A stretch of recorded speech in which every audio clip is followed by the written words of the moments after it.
මේ වීඩියෝ එකෙන් අපි යනවා පස්වෙනි පාඩමට. ජීව විද්‍යාවේ යුනිට් 5. යුනිට් 5 වල ඔයගොල්ලෝ දන්නවා අපි කීපයක් කරා කලින් කරපු ඒ නිසුනාය පද්ධතියට අදාළ වීඩියෝස් කීපයක්ම තියෙනවා. ඒ වගේම ඊට පස්සේ අපි අපව පටන් ගත්තා ගිය මෑතකදී පටන් ගත්තා මුලින් ඉඳලා පිළිවෙලට කරගෙන යන්න අපේ YouTube ක්ලාස් එක ඔස්සේ පාඩම් මාලාව හරහා. ඒතර යටතේ සත්ව පටක කියන කොටස අපි මුලින් සම්පූර්ණ කළා. ඊට පස්සේ දැන් ඒකෙන් පස්සේ එනවා සත්වයන්ගේ පෝෂණය කොහොමද කියලා බලන්න. ඒතර මේකේ ප්‍රධාන අන්තර්ගතයේ විදිහට මිනිසාගේ ආහාර ජීර්ණ පද්ධතිය සාකච්ඡා කරනවා. ඒ නිසා ඔයගොල්ලන්ට මේකේ හොඳ අවබෝධයක් ගන්න වෙනවා. අනිවාර්යයෙන්ම මේ සියලුම ව්‍යුහයන් කොහොමද, ඒවැයන් සිදු කරන කාර්යයන් මොනවද කියන එක. මූලිකවම සතුන්ගේ පෝෂණය කොහොමද කියන එකට මෙතන හැඳින්වීමක් මේ වීඩියෝ එකේ පළවෙනි කොටස විදිහට වෙන් වෙන්නේ ඒකට.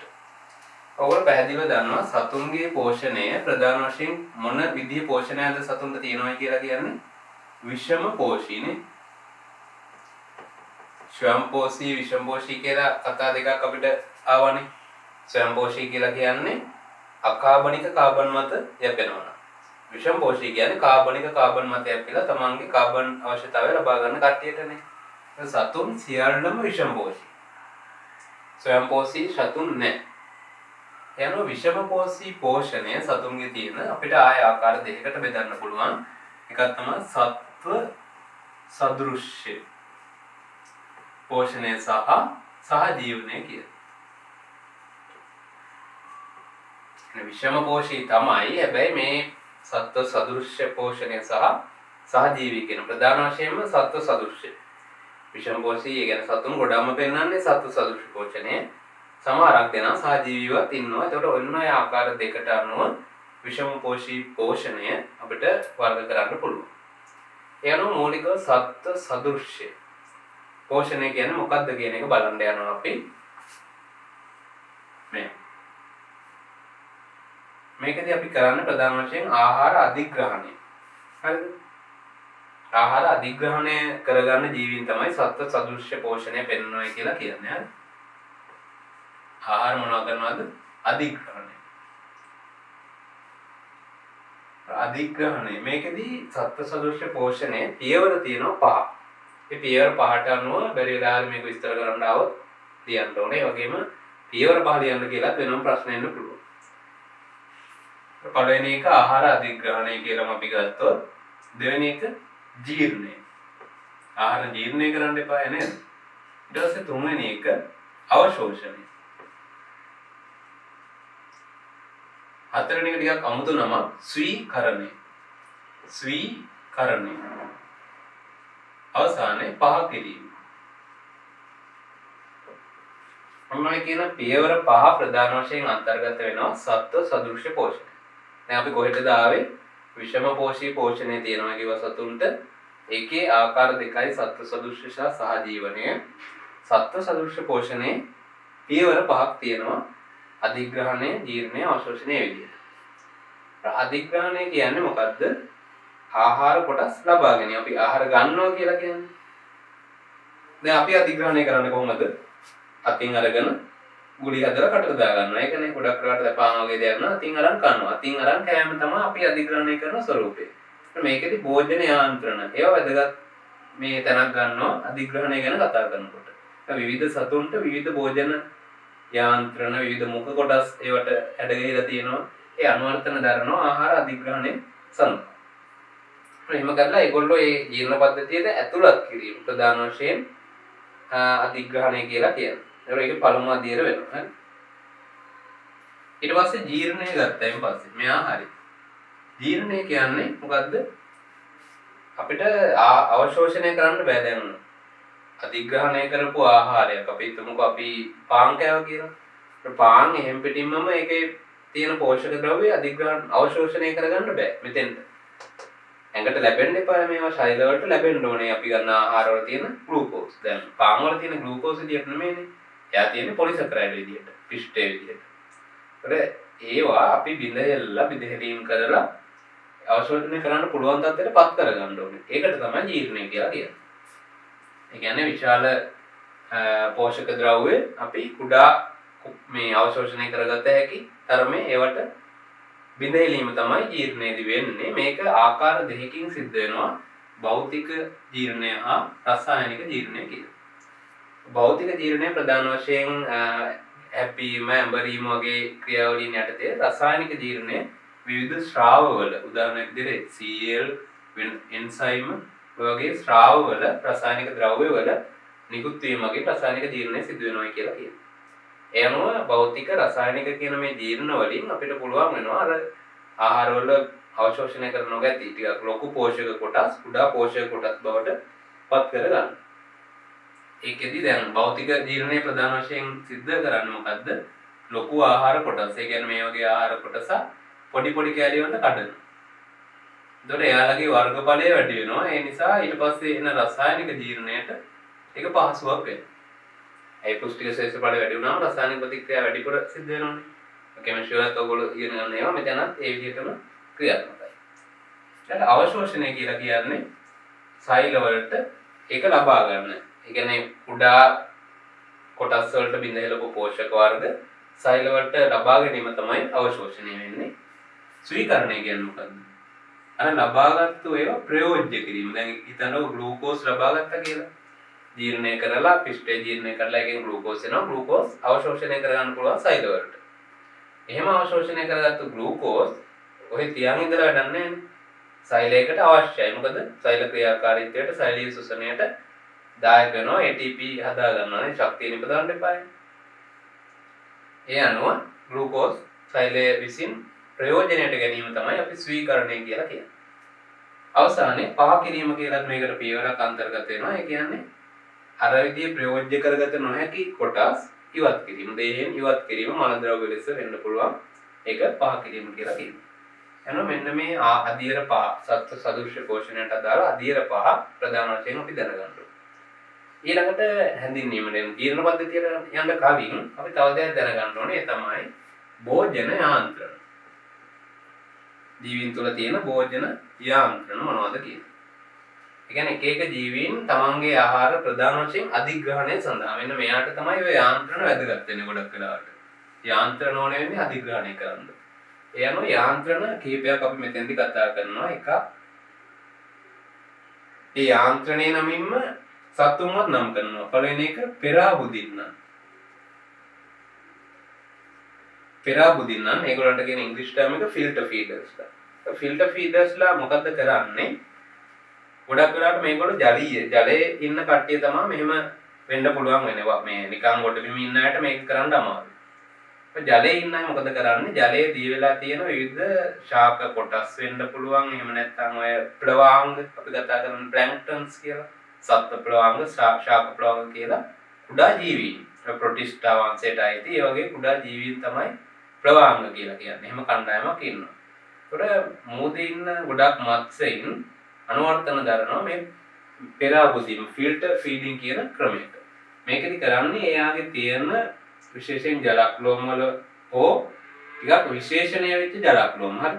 සාමාන්‍ය මාළුගේ ජලක්ලෝම වලට වඩා ටිකක් විශේෂණය වෙච්ච ජලක්ලෝම තියෙනවා. හොඳින් අර නිකන් තියෙන්නේ බුරුසු වගේ බුරුසු ධාරයක් බුරුසු කියලා අපි කියන්නේ. බුරුසු වගේ ව්‍යුහ වලට ඇදිච්ච ජලක්ලෝම තියෙනවා. ඒ ෆිල්ටර් ෆීඩර්ස් වගේ අපිට මාළුවෙක් අරගෙන එයාලගේ ජලක්ලෝම දිහා බලලා කියන්න පුළුවන් මෙයා ෆිල්ටර් ෆීඩර් කෙනෙක්ද කියලා. කොහොම තියෙද්දි මෙයා ජල ධාරාවක් මේ ඔස්සේ යවනවා. හරි. මේ ඔස්සේ යනවා මේම තියෙන එක ඔස්සේ යවනවා ජල ධාරාවක්. එතකොට මොකද වෙන්නේ? අරකේ තියෙන ඒ අංශු ශාක කොටස් වෙන්න පුළුවන්, ඇල්ගී කොටස් වෙන්න පුළුවන්, ප්ලවාංග වෙන්න පුළුවන්. ඒවා රැඳෙනවා. ඒවා රැඳිලා මේ මෙතන රැඳුණාන් පස්සේ මෙතන තියෙන ශ්ලේෂ්මල ස්තරයක් ඔස්සේ ඒවා ආහාර මාර්ගයට යනවා. මොනවද ඒවා කියන්නේ? ඒ ආහාර කොටස්. එහෙම කියලා තමයි ඒගොල්ලෝ පෝෂණය ලබා ගන්න. පොඩි මාස්යෙන් විතරක් නෙමෙයි සමහර තල්මසුන් පවා මේ ෆිල්ටර් ෆීඩර්ස්ලා වෙනවා පෙරාබුදින්න වෙනවා කියලා කියනවා. ඒතකොට හිතන්නකො තල්මස්කට වගේ මේ ක්‍රමෙන් ජීවත් වෙන්න පුළුවන්. එයාට මේ පරිසර තත්ත්වවල සමහර පරිසරවල ඉන්නකොට එයා විශාල ප්‍රමාණයක් ප්ලවාංග, ශාක ප්ලවාංග, සත්ත්ව ප්ලවාංග ඒවා අවලම්බිත කොටස් මේ ක්‍රමෙන් ග්‍රහණය කරගන්නවා. ග්‍රහණය කරගෙන ආහාර මාර්ගයට ඒ කොටස් ටික ගියන් පස්සේ එයාගේ පෝෂණය සම්පූර්ණ වෙනවා. එතකොට උදාහරණ විදියට මේ උඩා මස්යෙන් හරි ඊළඟට කාවාටියන් හරි අපි අර කලින් ඔය විවිධත්වයේ පාඩමේ අපිට හම්බුනේ කාවාටිය කියලා. එහෙම නැත්නම් දෙපියන් බෙල්ල වර්ග ඉන්නවනේ. ඒගොල්ලන්ගේ මෙහෙම තියෙනවා බෙලියන් වගේ කටු දෙකනේ බාහිර කවචය තියෙනවා. මෙහෙම ඒගොල්ලන්ගේ තියෙනවා මේ ඒ වගේ අර විශේෂිත වැඩිච්ච ස්තරයක්. ඒතර මේ හරහා ජලය ගමන් කරනකොට මේක රැඳෙනවා අංශු. ඒ අංශු ශ්ලේෂ්ම ස්තරයක් ඔස්සේ මුඛ මාර්ගයට ආහාර මාර්ගයට ගමන් කරනවා. ඔය කතාව තමයි වෙන්නේ ෆිල්ටර් ෆීඩර්ස්ලා ගැන කතා කරනකොට. පැහැදිලිනේ?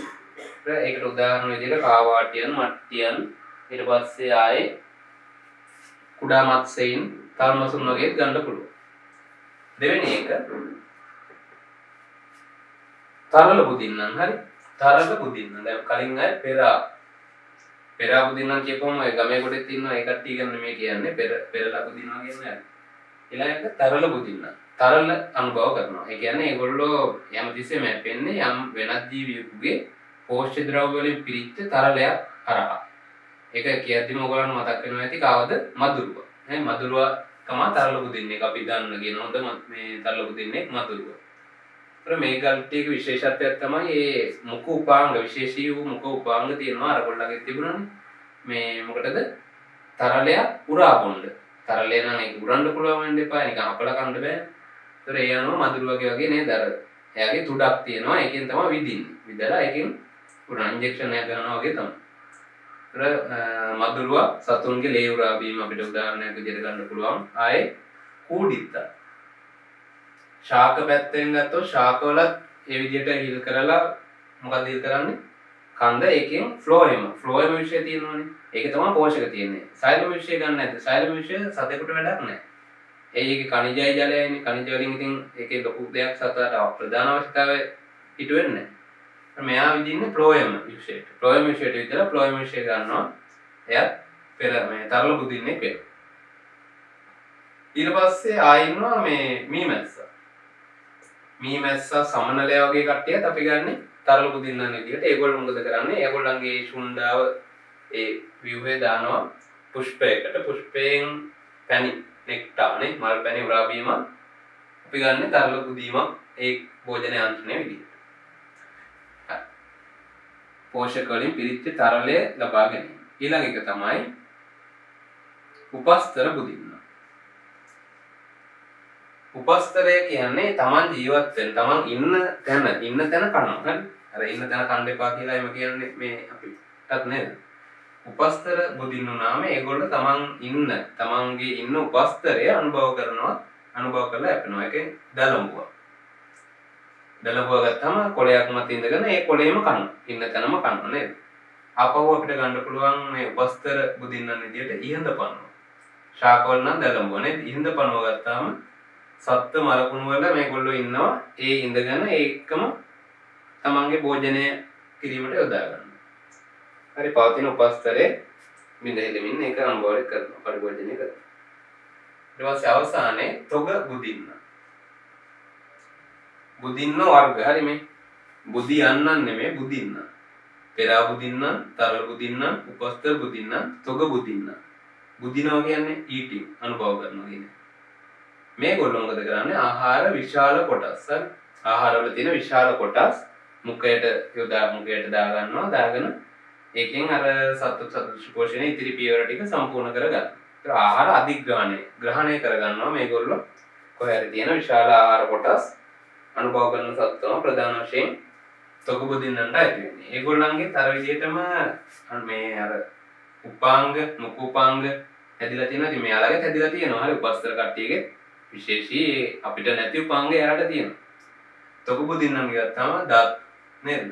හොඳින් වැඩිච්ච හණු ඊට පස්සේ විෂදල සර්පෙක්ට් වගේ නේද? එයාගේ ගොළුදුර භෝජනයට සමගාමීව තමයි විෂදල තියෙන්නේ. ඒවා විෂ නිකුත් කරන්නේ අපිට දෂ්ට කරන්නේ නෙමෙයි ඒගොල්ලන්ගේ භෝජනයට. පියම්බෙක් වගේ අපම එයාව අටපන කර ගන්නවා එයාගේ විෂ වලින්. ඒ අනුව තොග බුදින්නන් විදියට විශාල ආහාර කොටස් අනුභව කරලා ජීවත් වෙන කට්ටිය ඒගොල්ලන්ට විශේෂිත වූ උපාංග තියෙනවා ඒ වැඩේ කරගන්න. ඉරණ්ඩ, අඹරණ්ඩ ඒවා මොන වෙනවන්නේ නේද විශාල ආහාර කොටස් ගන්නකොට. එහෙම විදින්න බෑනේ ඒ නිසා. අන්න ඒ අනුව මේ කොටස් ටික ඕගොල්ලෝ ප්‍රධාන වශයෙන් දැනගන්න ඕනේ භෝජන යාන්ත්‍රණ යටතේ. ඊට පස්සේ ඊළඟ අපේ කතාව තමයි සහජීවනය. දැන් මේ ටික හරිනේ. සත්ව සදෘශ්‍ය පෝෂණය යටතේ මුලින්ම ඒක පියවර ටික. ඊළඟට එනවා භෝජන යාන්ත්‍රණ වලට. භෝජන යාන්ත්‍රණ ටිකත් හරි. දැන් ඊට පස්සේ කතා කරන්න යන්නේ සහජීවනය කියන්නේ මොකක්ද? සහජීවනය අපි ශාකවල කතා කරලා තියෙනවා. ඒ ටිකම තමයි සත්තුන්ට අදාළව උදාහරණ ටිකක් දැනගත්තා නම් ඇති. අන්‍යෝන්‍යතාවය සහ භෝජීත්වය සහ පරපෝෂීතාව. මෙන්න මේ කියන ප්‍රධාන අවස්ථා මේ තුනෙන් සහජීවනය සමානිතයි. අන්‍යෝන්‍යතාවයේ දැන් සහජීවනය කියපුවා මේකට අර්ථය මොකද්ද? ජීවීන් දෙදෙනෙක් විශේෂ දෙයකට ජීවීන් දෙදෙනෙක් වෙන්න ඕනේ. ජීවීන් කීප මේ ජීවීන් ගණනක් විශේෂ දෙයකට අය විශේෂ දෙයකට වෙන්න ඕනේ. විශේෂ දෙයකට අය ජීවීන්ගේ තියෙන සම්බන්ධයක් සමීප සම්බන්ධතාවයක් තමයි අපි කියන්නේ සහජීවනය කියලා. විශේෂ දෙයකට අය ජීවීන්ගේ තියෙන සමීප සම්බන්ධය. සහජීවනයේ තියෙන ප්‍රධාන ආකාර තුනක් තමයි අන්‍යෝන්‍යතාවය, සහභෝජීත්වය, පරපෝෂීතාව.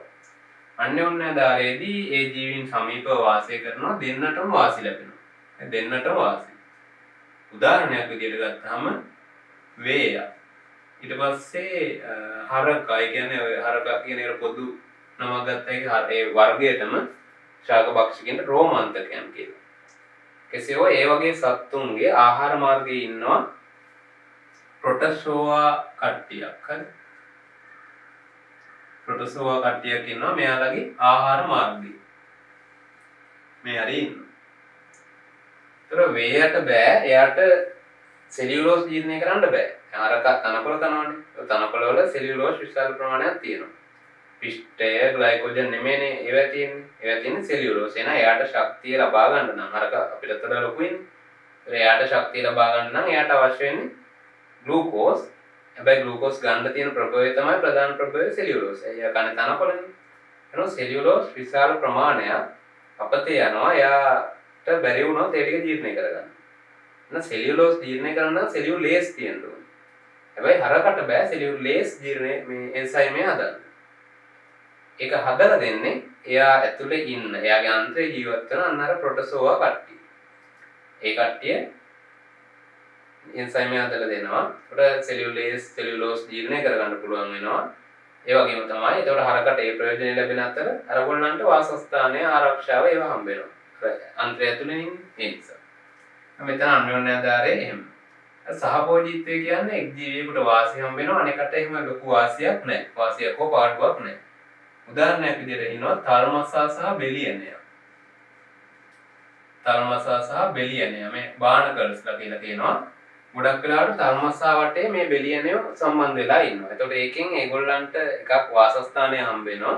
අනිත් එක තල්මසා ඔය ඉවත දාන ආහාරයට අරගෙන ඉවත දාන කොටස් එහෙම ආහාර විදියට බෙලියනයට ගන්න පුළුවන්. ඒ වාස් බලාගෙන තමයි එයා තල්මසාගේ ඇඟට සම්බන්ධ වෙලා ඉන්නේ. තල්මහා යනකොට එයාටත් යන්න පුළුවන්. හරි අර ෆ්‍රී සර්විස් එක වගේ හම්බ වෙනවා එයාට. හරි. එතකොට ඒ වගේම තමයි තාපස කකුලුවා සහ මුහුදු මල. තාපස කකුලුවා ඉන්නවා. කකුලුවට සම්බන්ධ වෙනවා මුහුදු මලක් ගිහින්. සී ඇනිමල් එක. ඒක සම්බන්ධ වුණාන් පස්සේ සී ඇනිමල් සාමාන්‍යයෙන් අපි කියන්නේ ඔත් ජීවිතයක් ගත කරන කෙනෙක් නේ. මෙයා දැන් ඔත් නැහැ. කකුලුවත් එක්ක එයාත් යනවා. ඒතර එයාට පෝෂණයට එහෙම ආහාර ලබා ගන්න හැකියාවක් තියෙනවා. ඒතර කකුලුවට බලපෑමක් නැහැ. අර වාසියක්වත් නැහැ, පාඩුවකුත් නැහැ. පරපෝෂී කියලා කියන්නේ ඉන්න දාරක ජීවියට හානි කරන ජීවීන් දෙන්නෙක් ඉන්නවා. එක් ජීවියෙක් තව ජීවියෙකුට හානි කරනවා. උදාහරණ මිනිසා සහ පටිපන්නෝ. ඒ අය හානි කරනවා ඒ අදාළ දාරක ජීවියට. හොඳයි. ඒ යටතේ අපි කතා කරා කලින් ඒ සත්ත්ව පෝෂණයට අදාළ පොදුවේ මොනවද? විෂම පෝෂී පෝෂණයේ ආකාර දෙකයි සත්ත්ව සදෘශ්‍ය සහ සහජීවනය කියලා. සත්ත්ව සදෘශ්‍ය පෝෂණය පියවර 5කින් සමන්විතයි. අධිග්‍රහණය, අවශෝෂණ, ජීර්ණය, අවශෝෂණය, ස්වීකරණය සහ පහ කිරීම කියලා. ඒවට අදාළ පොඩි කරුණු ටිකක් ඔයගොල්ලෝ දැනගන්න ඕනේ. මම විස්තර කළා ඒක. ඊට පස්සේ භෝජන යාන්ත්‍රණ හතරක් අපි කතා කරා ප්‍රධාන වශයෙන්. ෆිල්ටර් ෆීඩර්ස්ලා කියන්නේ පෙර ආපු දින්නන්, උපස්තර බුදින්නන්, තරු බුදින්නන් සහ තොග බුදින්නන් කියලා. එතකොට මේ ජීවීන්ට උදාහරණات එක්ක මතක තියාගන්න ඕනේ ඕගොල්ලෝ. අවසානයේ අපි කතා කරා සහජීවනය කියන එක. ඒ යටතේ අන්‍යෝන්‍ය ආධාරය, සහභෝජීත්වය, පරපෝෂීතාව. ඒකෙන් පස්සේ පොඩි හැඳින්වීමක් පෝෂණයට ඊට පස්සේ අපි එනවා මානවයාගේ මිනිසාගේ ආහාර ජීර්ණ පද්ධතිය ගැන කතා කරන්න. දල වශයෙන් ගත්තාම පද්ධතිය නම් කරන්න ඕගොල්ලන්ට මේ විදිහට පුළුවන් ඇති. මොකද ඔලෙවල් වලත් මේක තියෙනවා. එනවා මේක ප්‍රධාන වශයෙන් සමන්විත වෙනවා මුඛ කුහරය, ග්‍රසනිකාව, අන්න ස්රෝතය, ඊට පස්සේ කුඩා අන්ත්‍රය සහ මහා අන්ත්‍රය, බුද්ධ මාර්ගයේ බුදේ කියන මෙන්න මේ කියන ප්‍රධාන කොටස් වලින්. ඒ අනුව මේක එක මාර්ගයක්. හරි. කොහෙන්වත් බෙදෙන්නේ ආරමේ නැහැ. කෙලින්ම එක මාර්ගයක්. මේ මගේ ඇඟිල්ලත් එක්ක බැලුවොත් මෙහෙම යනවා. ඊට පස්සේ මෙහෙම ගිහිල්ලා මේකෙන් හදනවා මහා අන්ත්‍රය මෙතෙන්ට සම්බන්ධ වෙනවා. මහා අන්ත්‍රය ඊට පස්සේ පටයක් ගහලා බුද්ධ මාර්ගයෙන් පිට විවෘත වීමක් තියෙනවා. මෙතනයි විවෘත වීම. එක දිගට තියෙන මාර්ගයක්. ඒතර මේ මාර්ගයට සමහරක් තැන්වලදී ග්‍රන්ථි එකතු වෙනවා. හරි. මුඛ කුහරයටත් සමහරක් වෙලාවට ග්‍රන්ථි විකුත් වෙනවා නේද? ඊට පස්සේ ග්‍රහණියට හරි මේ කුඩාන්ත්‍රේ පටන් ගන්න තැනට ග්‍රන්ථි කිහිපයක දායකත්වයේ තියෙනවා. අග්න්‍යාශය, අක්මාව, ඊට පස්සේ පිත්තාශය ග්‍රන්ථියක් නෙමෙයි. ඒකත් නමුත් සම්බන්ධ වෙලා තියෙනවා. හරි. ඔය විදිහට විවිධ අනෙකුත් බාහිරින් සම්බන්ධ වෙච්ච විවිධ රාශියක් ආහාර මාර්ගයට සම්බන්ධයි. අපි ඒව ගැන පොඩි අධ්‍යයනයක් මෙතෙන්දි කරනවා. ප්‍රධාන වශයෙන් ආහාර මාර්ගය පිළිබඳ සහ ඒ කෘත්‍ය පිළිබඳ මේකෙන් මේ වීඩියෝ එකෙන් අපි සාකච්ඡා කරන්න බලාපොරොත්තු වෙනවා. ඒ අනුව පළවෙනි කොටස ආහාර මාර්ගයේ පළවෙනි කොටස විදිහට අපි ගන්නෙ මුඛ කුහරය. එහෙනම් ඒ මුඛ කුහරය ගැන පොඩ්ඩක් අපි විස්තර බලමු. මුඛ කුහරය ප්‍රධාන වශයෙන් සමන්විත වෙනවායි කියනවා. මුඛ කුහරය මොනවාද? දත්, දිව සහ කේට ග්‍රන්ථි. මෙන්න මේ තුන ප්‍රධාන වශයෙන් ඔයගොල්ලෝ සඳහන් කරන්න ඕනේ මුඛ කුහරය ගැන විස්තරයක් කොහේ හරි ලියන්නයි මා આવුත්. මුඛ කුහරය ගත්තාම ඒකේ දත් තියෙනවා. ඔයගොල්ලෝ දන්නවා ප්‍රධාන වශයෙන් ශීරපාය කියන නේ දත් වර්ග. මිනිසාගේ අපි කතා කරන්නේ. ඒතර මිනිසාගේ ආහාර පද්ධතිය දත් වර්ග ප්‍රධාන වශයෙන් 4ක් තියෙනවා. ඒව දන්නවා පොඩි කාලේ ඉඳලම නේද? මොනවද? කෘන්තක, රන්දනක, පුරස්චාරක සහ චාරක. මේවා කෘන්තක ගත්තාම නිකන් අර පැත්තලි ස්වභාවයක් තියෙන අර පොල්දක් කියලා ඔයගොල්ලෝ කියන්නේ නේද? ඒවා ඊට පස්සේ රන්දනක කිව්වම නිකන් උල් ස්වභාවයක් කොහොම තියෙනවා. පුරස්චාරක ටිකක් කොහොම තියෙනවා. චාරක හොඳට අර පෘෂ්ඨ වර්ග ඵලය ඇතුව හොඳ ඝනකම් ශක්තිමත් දත් විදිහට චාරක දත් අපිට දකින්න පුළුවන්. ඔය දත් වලින් අපි මොකද කරන්නේ? ආහාර ද්‍රව්‍ය කැඩීම ප්‍රධාන වශයෙන් මෙයා කියන්නේ ඉරීම. රන්දනක වලින් ඉරනවා, මස්සෙම ඉරනවා. හරි. ඊට පස්සේ පොඩි කිරීම හා ඇඹරීම. මේ දෙන්න ගොඩක් වෙලාවට කරන්නේ ආහාර පොඩි කරනවා, අඹරනවා. ග්‍රයින්ඩ් කරනවා මෙයාලානේ. හොඳට. ඒතර පිටි වගේ කරලා තමයි යවන්නේ. ඒකයි කියන්නේ හොඳට හපලා කන්න කියලා. මේ වෛද්‍ය විද්‍යාවෙම ආයුර්වේද වෛද්‍ය විද්‍යාවෙම කියනවා කීවතාවද මන්ද 20 වතාවක් හරි ඔන්න 20 ගානක් හරි තියෙනවා කපන්න ඕනේ කියලා. කෑම. නේ අපි එහෙම නේද පාරක් කපනවා ගිලිනවනේ. එහෙම නෙමෙයි හරිනම් ටිකක් කපන්න ඕනේ. ඒක තමයි ඒක ජීර්ණය පහසු වෙලා හොඳ යහපත් විදිහට ඒ ක්‍රියාවලිය සිද්ධ වෙන්නේ. ඒතර දත් ගැන ඒ විදිහට කියන්න ඕනේ. ඊට පස්සේ මොකද්ද වෙන්නේ මේකෙන් දැන් කැඩීම, ඇඹරීම ඒවා සිදු කරාම ප්‍රධාන වශයෙන් වෙන දෙයක් තමයි ආහාරවල තියෙන පෘෂ්ඨ වර්ගඵලය වැඩි වෙනවා. පෘෂ්ඨ වර්ගඵලය වැඩි වෙනවා. ඒක දායක වෙනවා ජීර්ණය පහසු කරන්න. ඊට පස්සේ දිව ගත්තාම දිව පේශිමය ව්‍යුහයක් මොන පේශිද තියෙන්නේ? කාංකාල පේශි. කාංකාල පේශි වලින් සමන්විතයි දිව. ඒ කියන්නේ අපිට ඉච්ඡානුගතව ඒව පාලනය කරන්න පුළුවන්. එයත් දායක වෙනවා ආහාරවල චලනයන්ට. හරි. භෞතික ජීර්ණයේදී ආහාර ගුලි සකස් කිරීමට, ආහාර ගිලීම පහසු කරන්න ඒ වගේ දේවල් වලට දිව දායක වෙනවා. ඊට පස්සේ ඊළඟ එකක් තමයි කේට ග්‍රන්ථි. කේට ග්‍රන්ථි ප්‍රධාන වශයෙන් මෙතන නම් කරලා නැහැ ඔයගොල්ලන්ගේ මේ කොටසේ නම් කරලා නැහැ. ඒ නිසා මම වැඩි විස්තර කියන්න යන්නේ නැහැ. කේට ග්‍රන්ථි කිහිපයක් තියෙනවා. ඒ කිහිපය මගින් කේටය ශ්‍රාවය කරනවා. කේටය ගත්තාම කේටය ශ්‍රාවය වෙන්නේ නිකම්ම නෙමෙයි, ඉබේ නෙමෙයි. ඒක ආහාරයක් අපි මුඛයට ප්‍රධාන වශයෙන් ඇතුළත් කරනවා. ආහාර මුඛ කුහරයට ආහාර ඇතුළත් කරගෙන පස්සේ තමයි කේටය ශ්‍රාවය වීම උත්තේජනය වෙන්නේ. නමුත් ඊට කලින් වුණා දැන් ආහාරය දැක්කහම අර පෙරේතකම කියන සමහරුන්ගේ නේද? ඒ වගේ දැක්කහම අර කටට කෙලවනවා කියලා අපි නිකන් කටවහරේ කියන්නේ. ඒ වගේ ඒක ඇත්තටම සිද්ධ වෙනවා. ආහාරයක් දැකීම, සුවඳ දැනීම වගේ උත්තේජයක් ආවයන් පස්සේ කේටේ ශ්‍රාවය වෙනවා. ඒක ස්වභාවික ක්‍රියාවලියක්. හරි. ඔන්න ඔය දේවල් ටික ප්‍රධාන වශයෙන් කියන්න ඕනේ. ඊට පස්සේ කේටයේ තියෙන දේවල්. කේටයේ මොනවද තියෙන්නේ? හරි. කේටයේ තියෙනවා මෙන්න මේ දේවල්.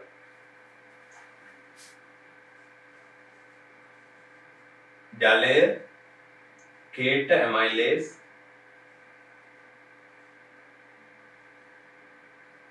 ස්නේහක, පස්සේ ප්‍රතිසුද්ධජීවී ද්‍රව්‍ය වගේ දේවල් කේටේ සමන්විත වෙනවා. හරි. ජලයේ තියෙනවා ඇමයිලේස්, ඊට පස්සේ ස්නේහක නැත්නම් ශ්ලේෂ්මල කියලා අපිට ගන්න පුළුවන්. ඊට පස්සේ ස්වාරක්ෂක හා ප්‍රතිසුද්ධජීවී ද්‍රව්‍ය. ස්වාරක්ෂක කිව්වේ නැහැ. ස්වාරක්ෂක. ඔන්න ඔය කියන ද්‍රව්‍ය අඩංගු වෙනවා. දැන් ඇමයිලේස් කියන්නේ මොකද්ද? එන්සයිමයක්. ඇමයිලෝස් ජීර්ණය කරන එන්සයිමනේ ඇමයිලේස්. එතකොට ස්නේහක. ඒ කියන්නේ ලිහිසි ද්‍රව්‍ය කියලා කියන්නේ. වාහන වලටම දාන්නේ බ්‍රේක් ඔයිල් කියලා. ඒ වගේ ලිහිසි ද්‍රව්‍ය, ශ්ලේෂ්මල ඒ වගේ මේක කලවමක්. හරි. කනිජයනක් තියෙන ලවණ වර්ග. ඊට පස්සේ ලිහිසි ද්‍රව්‍ය ස්නේහකවල, ශ්ලේෂ්මලවල එකතුවක්.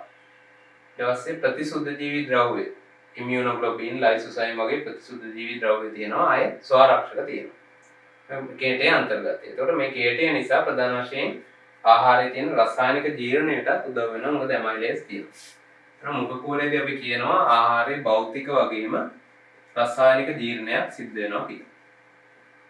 අවසාන වශයෙන් කේට ග්‍රන්ථි වල කාර්යයන් මොනවද? දිව ගැනත් කිව්වනේ. කේට ග්‍රන්ථි වල කාර්යයන් තියෙනවා කීපයක්.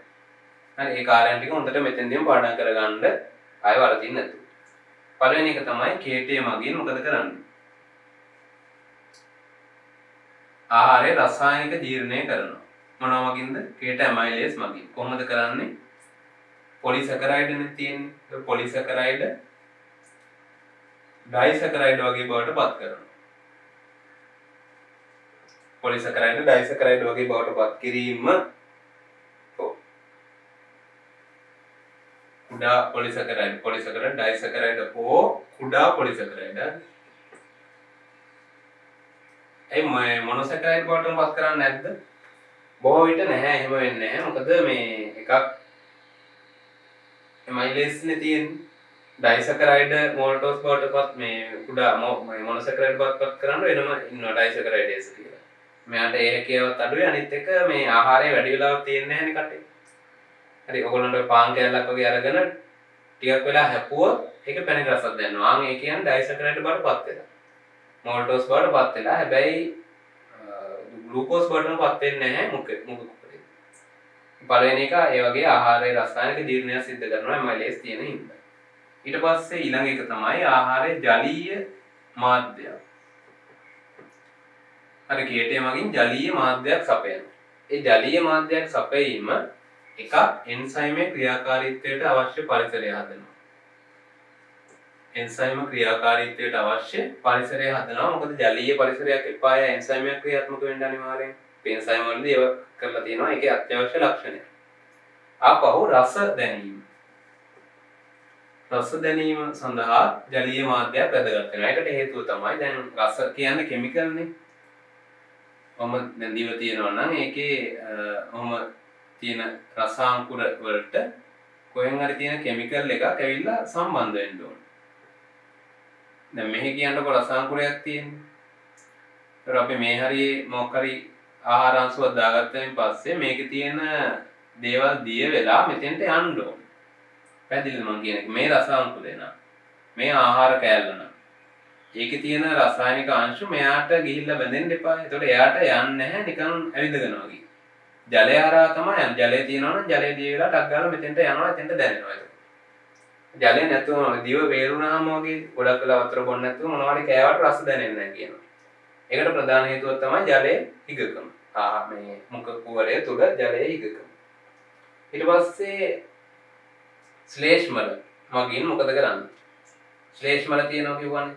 මේ ස්නේහක නැත්නම් ශ්ලේෂ්මල තියෙනවා. ඒවා මොකද කරන්නේ?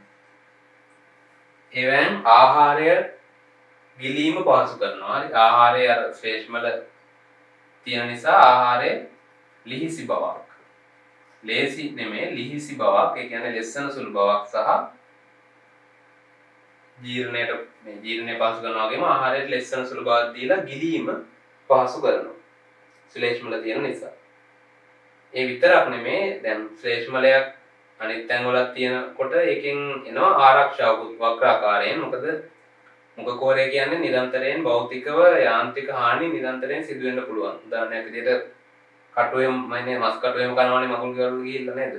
කෑල්ල කාලා කටුත් කාලා තමයි එන්නේ. එතකොට ඒ වගේ වුණාම භෞතික යාන්ත්‍රික හානි වෙන්න පුළුවන් ඉඩකඩ වැඩි. ඒවෙන් ආරක්ෂා වෙන යම් තාක් දුරකට ශ්ලේෂ්මල ස්තරයක් තියෙන එක. හරි ආරක්ෂාව. යාන්ත්‍රික හානි වලින් ආරක්ෂාවක් හම්බ වෙනවා. ඊට පස්සේ ප්‍රතිසුද්ධ ජීවි ද්‍රව්‍ය. මේ විදිහට තියෙනවා ඉමුනෝග්ලෝබින් සහ ලයිසෝසයිම්. මොනවාද කේටේ තියෙන ප්‍රතිසුද්ධ ජීවි ද්‍රව්‍ය. කියන්නේ සුද්ධ ජීවීන්ට විරුද්ධව ක්‍රියා කරනවා ඒගොල්ලෝ. විරුද්ධව ක්‍රියා කරලා ඒ වගේ වියර්ජනකව ආවම කේටේ තුලින්ම, ඒ කියන්නේ මුඛ කෝරය තුලින්ම එහාට යන්න නොදී බලක්වගෙන ඒ ආරක්ෂාව සපයනවා.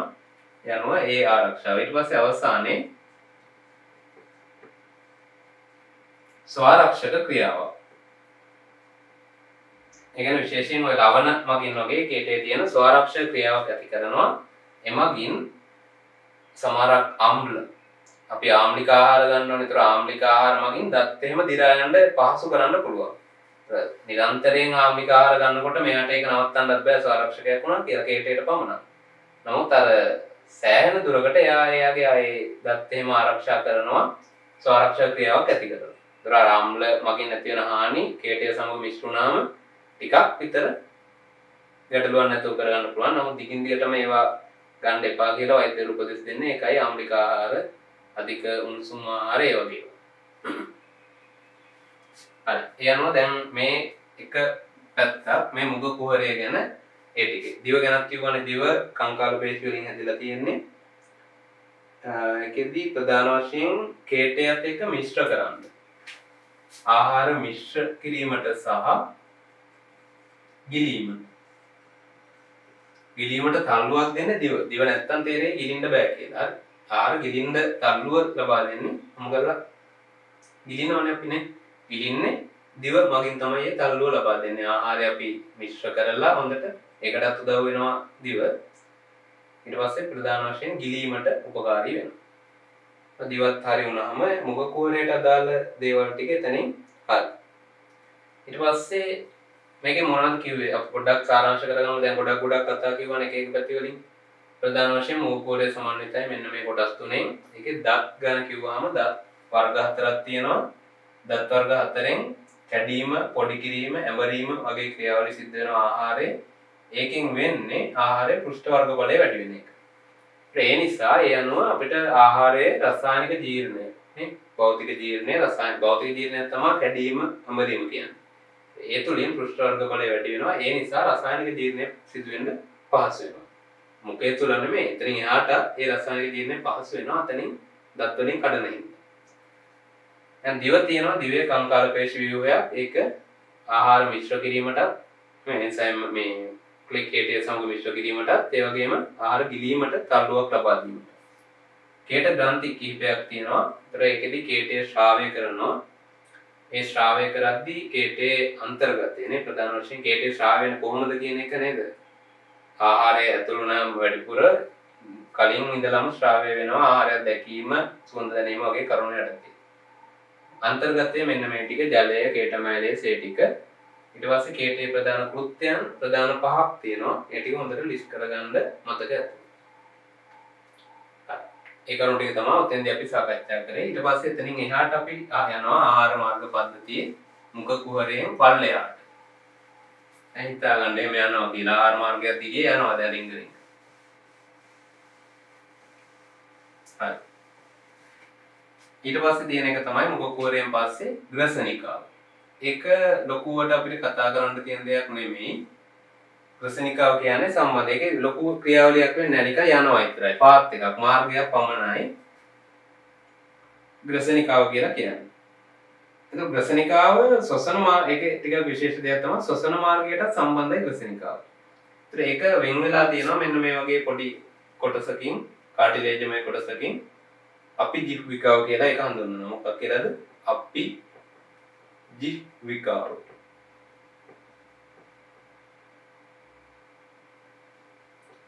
එහෙම කොටසකින් කාටිලේජමය කොටසකින් ඒක වහලා තියෙන්නේ. ඒතකොට ආහාර ගුලියක් යනකොට මේක වැහිලා තියෙන්නේ. ඒතකොට ඒ හින්දා ආහාරය යන්නේ නැහැ ශ්වසන මාර්ගයට. ගියොත් තමයි ඒක කැස්සක් ඇති වෙලා ඉවත් වෙන්නේ. ග්‍රසනිකාව කියලා කියන්නේ මුඛ කුහරය හා අන්න ශ්‍රෝතය ඒ කියන්නේ ඊළඟ පාර්ට් එක සම්බන්ධ කරන කොටස. ඒකේ ලොකු වෙනස් කරු නැහැ. හරි.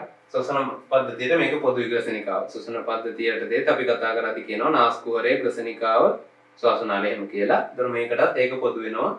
මොකද අර දෙකටම පොදු පාත් එකක් තියෙනවා.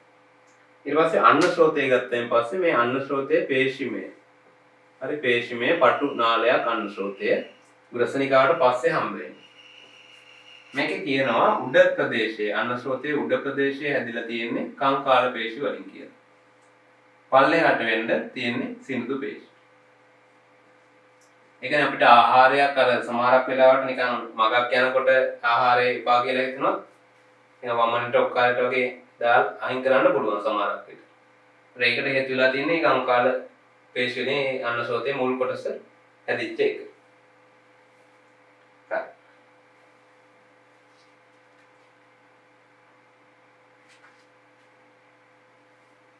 ඊට පස්සේ මේක ඔස්සේ කොහොමද ආහාරය යන්නේ?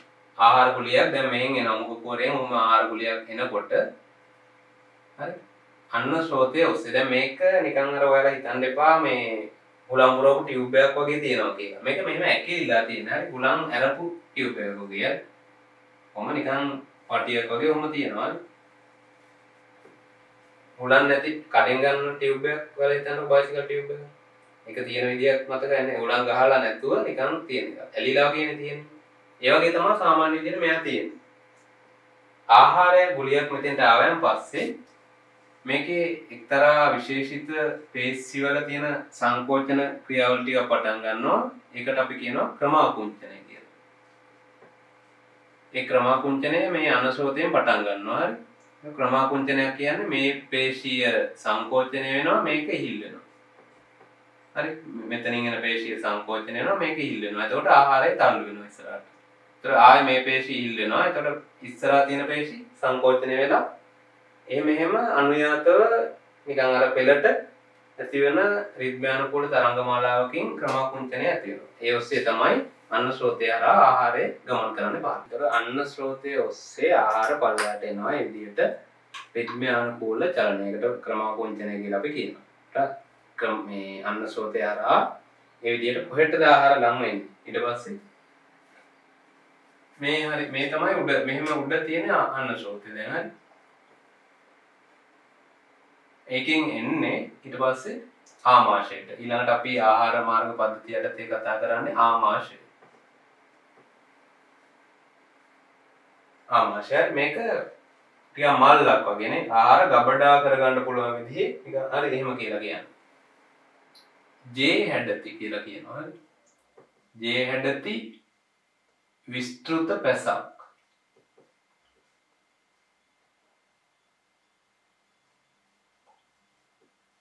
පැස කියලා කියන්නේ දර කැංගරු වගේ එමත් පැටව දාගන්න තියෙන්නේ උදරයේ ප්‍රදේශයේ මල්ලක් වගේ ව්‍යුහයක් නේ. ඒක වගේ පැසක් කියලා කියන්නේ. මේකත් ආහාර එහෙම රඳවා ගන්න පුළුවන් මල්ලක් වගේ හින්දා තමයි පැසක්. ජේ හැඩති විස්තෘත පැසක් කියලා අපි හඳුන්වනවා ආමාශය ගත්තාම. ඒකේ ස්වභාවය ගැන ගත්තා කියන්නේ. ඒතර ඒක ගත්තාම ආමාශය මෙහෙම තියෙනවා. ඒකේ උඩ මේ ප්‍රදේශයේ අන්න ශ්‍රෝතයේ තමයි සම්බන්ධ වෙන්නේ ඉහළින්. ආමාශයට ඉහළින් අන්න ශ්‍රෝතයට සම්බන්ධයි. ඊළඟ කෙලවර විස්තෘතයි කියන්නේ ඒක සංවෘත නැහැ විස්තෘතයි විවෘතයි. එතකොට මේක ඊළඟ කෙලවර අපර කෙලවර විවෘත වෙනවා කොහෙටද? ග්‍රහණියට. මෙහි තියෙන ග්‍රහණිය. එන කුඩාන්ත්‍රයේ කොටසන්නේ. එතෙන්දි තව අපි කියන්න ඕන දෙයක් තමයි අන්න ශ්‍රෝතය හා ආමාශය මෙන්න මේ විවෘත වෙන ස්ථානයේ මෙතන තියෙනවා කපාටයක් වෑරල් එකක්. ඒකට මොකක්ද අපි කියන්නේ? හෘදයාසන්න වක්‍ර පිදානය කියලා. මොකක් කියලාද කියන්නේ? හෘදයාසන්න. එහෙනම් හෘදයක් ආවේ. ඇයි මේ ආමාශය දැන් ශරීරයේ පිහිටන විදිහ අනුව මේ හරිය තමයි ආමාශය තියෙන්නේ. දෙහේ වම් පසට වන්නට. එතකොට ආමාශය කිට්ටුවෙන් තමයි මීට උඩින් වගේ ගත්තාම හෘදය තියෙන්නේ. ඒකයි හෘදයාසන්න කියලා කියන්නේ. මේ හරිය තියෙන මේ වෑල් එකට අපි කියනවා හෘදයාසන්න වක්‍ර පිදානය. ඊට පස්සේ ග්‍රහණයට ආහාර මේ මාර්ගයේ සම්බන්ධ වෙන ඒ තැනක් තියෙනවා. ආහාර මාර්ගය නෙමෙයි ආමාශය ග්‍රහණයට සම්බන්ධ වෙන තැනක් තියෙනවා. අර වගේ වෑල් එකක්. ඒකට අපි කියනවා ආලාර වක්‍ර පිදානය කියලා. ආලාර කාම නෙමෙයි. ආලාර වක්‍ර පිදානය කියලා කියනවා. ග්‍රහණයට සම්බන්ධ වෙන තැන තියෙන වෑල් එක නැත්නම් කපාටයක. මෙන්න මේ විදිහේ ස්වභාවයක් තමයි ආමාශයේ තියෙන්නේ. ඒතර මේකේ අභ්‍යන්තරය කොහොමද? මේක ඇවිල්ලා ගොඩාක් රැලි සහිත. හරි? ගොඩාක් රැලි සහිතයි අභ්‍යන්තරය. පිටින් එහෙම රැලි නෑ. අභ්‍යන්තරය ගත්තාම ගොඩාක් රැලි තියෙන ව්‍යුහයක්. හරි? ත්‍රිමාන ව්‍යුහය මට මෙතන අඳින්න අමාරුක පහසුයි. නමුත් බැලුමට ඔහම මෙව රැලි ආකාරයේ රැලි ස්වභාවයක් තියෙනවා. හරි? ඔහම. රැලි. ඔහම රැලි තියෙන්නේ. හරි? ගැටිති වගේ කියලා අපි කියන්නේ. ඒ වගේ ස්වභාවයක් මේ මල්ල ආමාශය කියන මල්ල ඇතුලේ තියෙනවා. එකෙන් එයාට පුළුවන් වෙලා තියෙනවා ලොකු පරිමාවක් දරා ගන්න. ඒ කියන්නේ දැන් ආහාර ගන්නකොට අපිට මේ නේද පොඩි ප්‍රමාණයක් බෑ විශාල සත්වයකට. මානවයා ගත්තම අපේ දේහය පාලනය කරන්න තරම් වූ ප්‍රමාණයක් ආහාර අපි වරකට ගත යුතුයි. ඒතර පොඩි මේ වගේ සයිස් එක මෙයාගේ ඇත්ත සයිස් එකට වඩා මෙයාට සෑහෙන්න විශාල වෙන්න පුළුවන් නේ. එහෙම වෙච්ච නිසා නේ මගුල් ගාවල ගිහිල්ලා එම නේද? එක්කෙනෙක් යනවා ගිහිල්ලා 4 දිනකට ඇති වෙන්න කනවා නේද? වෙඩින්නේකට වගේ ගියාම. එහෙම කන්න පුළුවන් වෙලා තියෙන්නේ මෙහෙම මෙයා රැලි සහිත වෙලා හොඳ වර්ගඵලයක් ඇතුව ඉන්න නිසා. ඒ වගේ මේ ආමාශය බිත්තිය අපි කියන ඇදෙන සුළුයි කියලා. ඒ නිසා මෙයාට පුළුවන් ලොකු ධාරිතාවක් දරවන්න. සාමාන්‍යයෙන් ලිටර් 2ක් පමණ හරි. ආමාශයේ ධාරිතාව ලිටර් 2ක් පමණ වෙනවා කියලා කියනවා. ඒකට හිතන්න ඕනේ ලිටර් 2ක වතුර ලිටරේ වතුර බෝතල් තියෙන්නේ. ඒ වගේ බෝතල් දෙකක් පුරවපු බැලුමක් හිතන්නකො නේද? ඒ වගේ තියෙයි ආමාශයට හොඳට පිරෙන්න කෑවට පස්සේ. හරි. එතකොට මේ රැලි අතර අපිට නිකම්ම සංවෘත අවකාශයක් නෙමෙයි තියෙන්නේ. මේක ඇතුලේ අපිට පේනවා කුහර වුණ. මේ රැලි වල කුහර තියෙනවා දැනින් තැනට. හරි. ඔහොම කුහර තියෙනවා. අපිට පැහැදිලිව පේනවා ඒවා බලපුවම. එතකොට මේ කුහරයක් ගත්තයින් පස්සේ මෙන්න මේ විදිහේ හරස් කඩකින් මම ඇඳලා තියෙන මේ රූපේ ඒ කුහරයක්. හරි. මේ ඇඳලා තියෙන කොහොමද? හරස් කඩක්. ඒ කියන්නේ මේ කුහරයෙන් ඇතුළත කොහොමද? මෙන්න මේ විදිහට මම කප්පලා තියෙන්නේ. හරි. කෑල්ලක් ආමාශයෙන් කප්පලා ඒකේ හරස් කඩ ඒ කියන්නේ කුහරයක් ඇතුළට ගියාම කොයි වගේද කියලායි ඔය මම පෙන්නලා තියෙන්නේ. මේ හරිය මොනවද? මේ ආමාශ බිත්තිය. සිනිඳු පේශි වලින් හැදිච්ච ආමාශ බිත්තිය. මේ තියෙන තව කුහරයක්. ඒක එක කුහරයක් ඇතුළට ගිහිල්ලා බලපුවම ඔන්න ඔය වගේ ස්වරූපයක් තියෙනවා. ඒකේ කුහරය යොමු වෙලා තියෙන්නේ. දැන් ලින්දක ගත්තොත් ලින්දේ කට යොමු වෙලා තියෙන ලින්දේ ඇතුළු පතුලටනේ. ඒ වගේ මේ කුහරේ පතුලේ මෙහෙන් එබිලා බැලුවොත් මොනවද තියෙන්නේ මේකේ? මේකේ තියෙනවා ආමාශයික ග්‍රන්ථි. මොනවද තියෙන්නේ? ග්‍රන්ථි. ඒ කියන්නේ මොනවා හරි දෙයක් ශ්‍රාවය කරන ඒවානේ ග්‍රන්ථි කියන්නේ අපි. අන්න එතෙන්දී මේ ආමාශයික ග්‍රන්ථි වල ප්‍රධාන වශයෙන් තියෙනවා සෛල වර්ග 3ක්. ග්‍රන්ථි වල තියෙනවා සෛල වර්ග 3ක්. පළවෙනි එක ශ්ලේෂ්මල සෛල. හරි ශ්ලේෂ්මල සෛල ඊට පස්සේ ප්‍රධාන සෛල. ප්‍රධාන සෛල සහ පාර්ශ්වික සෛල කියලා සෛල වර්ග 3ක් තියෙනවා. කොහෙද? ආමාශයික ග්‍රන්ථි වල. ඒ අනුව සාමාන්‍යයෙන් ගත්තාම මේ කුහරය මේ සිදුර ඇතුල් වෙන තැන ගත්තයින් පස්සේ මේක අපිට ආමාශයික ග්‍රන්ථිය කියලා කියන්න පුළුවන්. ඒතර ඒකේ මුල් හරියට වෙන්න තමයි ගොඩක් වෙලාවට ශ්ලේෂ්මල සෛල තියෙන්නේ. ඔය විදිහට හරි මේ මුල් හරියට වෙන්න තමයි ශ්ලේෂ්මල සෛල තියෙන්නේ. ඊළඟට මේ පල්ලෙහාට වෙන්න මේ ලෙන වාගේ තියෙන හරිය තියෙනවා. අර ප්‍රධාන සෛල පාර්ශ්වික සෛල මාරුවේ මාරුවට වගේ ඔහම තියෙනවා.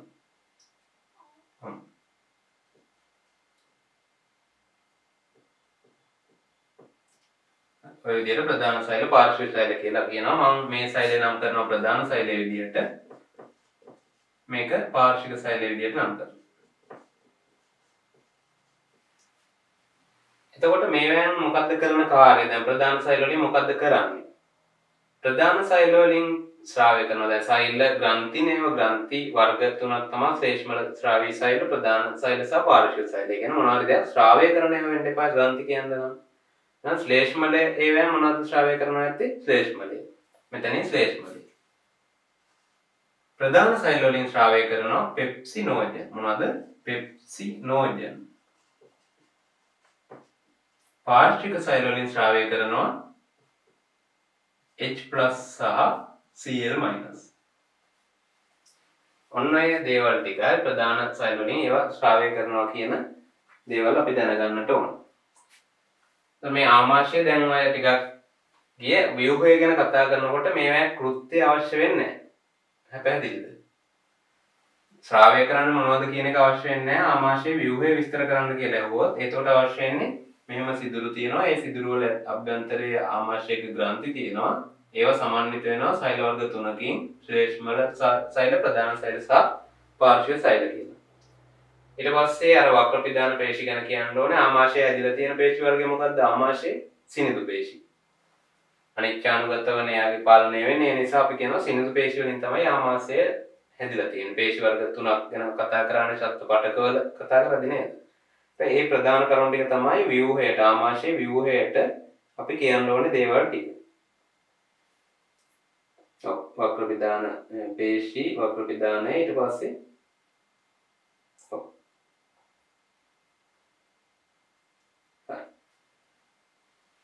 ඒ අනුව ඒක තමයි ව්‍යුහය. ව්‍යුහයට අදාළ කරුණු ටික තමයි ඒක. මොනවද? මුලින්ම ආමාශය කියන්නේ මේ ජීවයේ ඇඩති විස්තෘත පැසක්. ඒක හැදිලා තියෙන සිනුත් පේශි වලින්. ඊට පස්සේ වක්‍ර පිදාන දෙකක් තියෙනවා. අන්නශෝතයට විවෘත වෙන තැන ඒ නම් කරන්න ඕනේ. ග්‍රහණයට විවෘත වෙන තැන ඒක නම් කරන්න ඕනේ. ඊට පස්සේ මේ ආමාශ බිත්තිය ඇතුළතින් මොකද වෙන්නේ? හොඳට රැලි සහිතයි. කියන්නේ ඇදෙන සුළුයි සංවරිත වෙලා තියෙනවා. මොන වෙලාවද? සංවරිත වෙලා. එකෙන් එයාට ලොකු වර්ගඵලයක් නැත්නම් ලොකු පරිමාවක් ආහාර ලබා ගන්න පුළුවන් වෙලා තියෙනවා. ඒකේ සිදුරු තියෙනවා. ඒ සිදුරු වලින් ගියාම ආමාශයක ග්‍රන්ථි තියෙනවා. ඒ ග්‍රන්ථි වල ප්‍රධාන සෛල වර්ග තුනක් තියෙනවා. මෙන්න මේවායි ඒ සෛල කියලා. එතනින් මූලිකව ඔයගොල්ලෝ මේ ව්‍යුහය අවසන් කරනවා. ඊට පස්සේ කාර්ය ගැන ගත්තොත්. ඒ කියන්නේ අපි වෙනම අරගෙන මාතෘකාවක් ගත්තත් කමන්නේ ආමාශයේ රසායනික ජීර්ණය.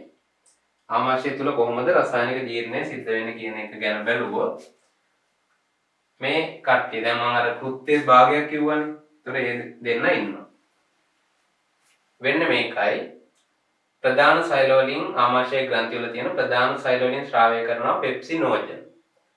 ඒ පෙප්සිනෝජන් මෙහෙම දැන් එනවා. එයා ස්‍රාවය කරනවානේ. එයා ස්‍රාවය කරනවා පෙප්සිනෝජන්. දැන් ඊට පස්සේ ඒ ටික මෙහෙම එනවා. කොහෙට දෙන්නේ? මේනේ දැන් ආමාශ බිත්තිය මෙහෙ තියෙන්නේ. අභ්‍යන්තර බිත්තිය.